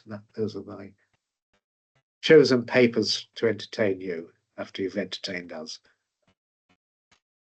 Can I ask like one more maybe reference, because you mentioned that computing the expected kind of free energy, maximizing the entropy, minimizing entropy, maximizing the mutual information. So do you have any reference for that? Yeah, I want to know how to compute this expected the mutual information. Okay, then let me try. Let me just see if I can find it. If you just give me a second. If I can find it, then you can use it.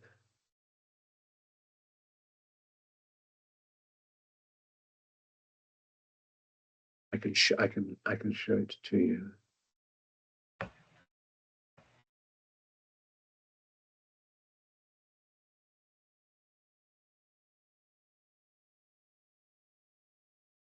Yeah, pretty sure this is it.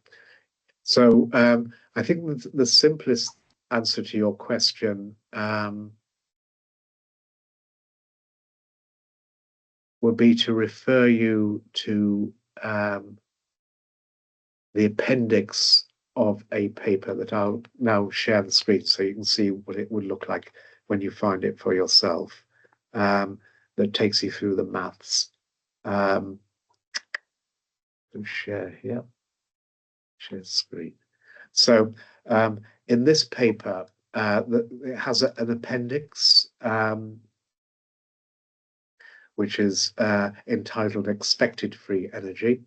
And it just rehearses free energy minimization in general. So it certainly inherits from the Helmholtz machine conceptually, but this is a much more general treatment in terms of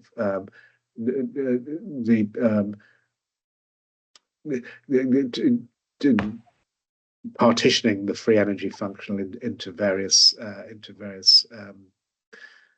components.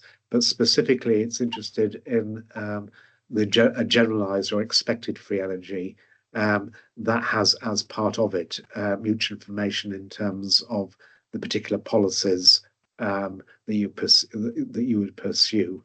But more importantly, from your point of view, is the fact that the expected free energy is just the expected information gain, which is the mutual information.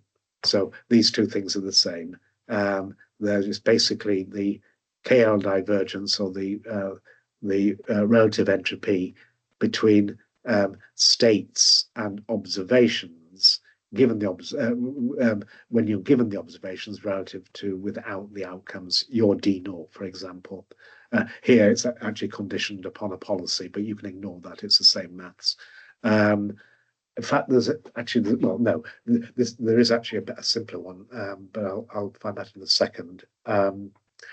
So I think it'd be useful for you to just to sort of read this appendix, because it tries to tie together that mutual information perspective on a number of other perspectives which you could also use and talk about, and in particular the notion of things like empowerment when you've got policies. You haven't got policies at the moment, but you will have if you start to have active attention. But also the information bottleneck perspective, and finally the sort of generic formulations of self-organization in the spirit of synergetics and maximum entropy principles. So this may be, I think that this will be useful for you in terms of picking out bits of these equations which speak to your argument. There is a simpler one which I've just remembered, which is indeed in that, I'm pretty sure in that supervise.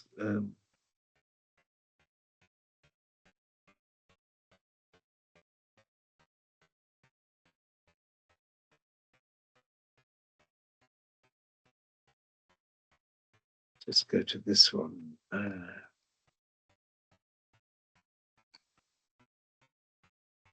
may have got the wrong one, but hopefully, yeah. Yeah. So you can find a slightly simpler derivation of this when we marginalize over the dynamics.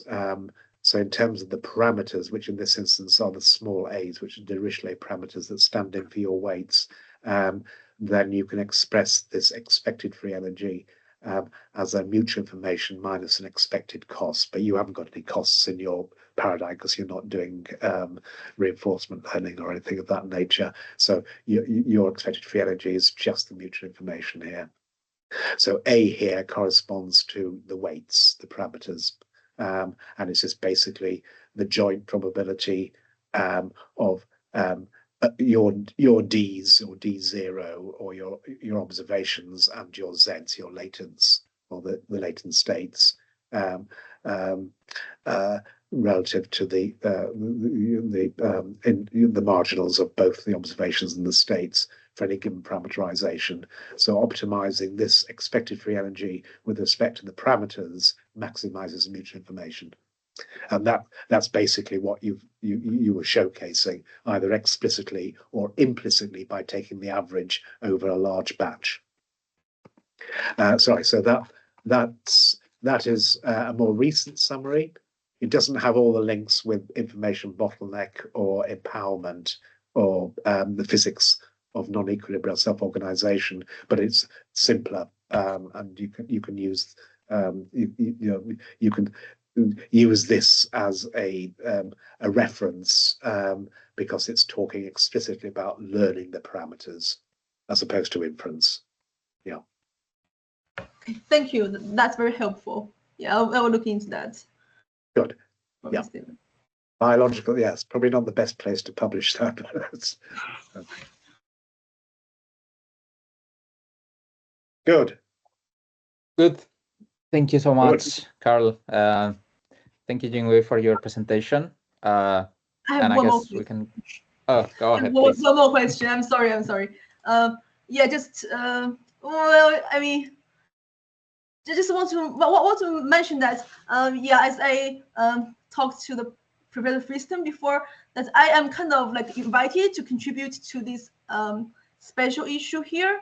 Yeah, it's the mathematics of structural experience, exploring dynamics, topology, and complexity in the brain. So actually, I think my work kind of corresponds to the key area here, implications for the design of AI and the computational models for the brain. So they invited to contribute to this, and they also want people like of influence like to contribute to their issue, which is on me, obviously. So I'm just wondering if there is any opportunity for us to collaborate or whatever, like on the paper or the project. Who did you want to collaborate with? I mean, you or yeah, is it possible for you to be like a co-author or something, like supervisor? I don't know. I will prepare the draft. It's just well, it's certainly. I'm on your thesis committee, aren't I? Am I on your thesis committee or? yes. It's not a thesis. Yeah, it's a special issue of this contribution. So yeah, it will be great. It will be based on the presentation I did, the work I did. Okay. Right. Can you scroll down just to see who the editors are? Julia, I know Julia. Right. All right. Okay. Right. Yeah. Yeah. Go back up again. Go back up again. Just. Okay. Yeah. So Dr. Kanai was the first author on that paper on the pulvina that I showed you. Oh. And Julia Raffini is a friend of mine. Yeah, so yes, I'm getting a bit too old to co-author too many papers, but I will be very happy to go through your paper when you think it can't be improved anymore. I would advise that you have as many co-authors as you can in terms of making sure that you've got all the perspectives in the paper. So I don't know who else you wanted to write with, but when you and your co-authors are happy with it, I'd be happy to go through it. I'm not sure about co-authoring, but I would certainly be very happy to go through. And what I do is I use track changes and I use Microsoft Word. So if you could send me a final draft in Microsoft Word, and that allows me to use my EndNote reference manager to include any reference I think would be useful, I'd be very happy to go in it. And then you can either endorse, put me in the acknowledgements, or you can persuade me to become a co-author. Not the senior author, but a co-author. All right. So I'd be very happy to do that. I don't normally, because every time we have one of these meetings, somebody expects me to become a co-author. And of course, we can't do that. But for you, I'd be very happy to do that. Okay, thank you. I'm just asking, like, I'm not like really expecting this, but you're just mentioning that. I mean, any kind of help will be helpful. And thank you so much for the meeting and your references and your recommendations. And yeah, I will consider improving my research in the direction. If that were possible. Thank you. Thank you so much. Thank you, everyone. Oh, we should give a round of applause, of course. So thank you so much, everyone. Thank you for having me here and listening to my research. And thank you. So sorry for the late. I mean, yeah, there's something. No worries at all. No worries. So yeah, thanks for the meeting today. Okay, thank Thank you, you. everyone. See you See you next around. time. Bye bye. See Bye-bye. you.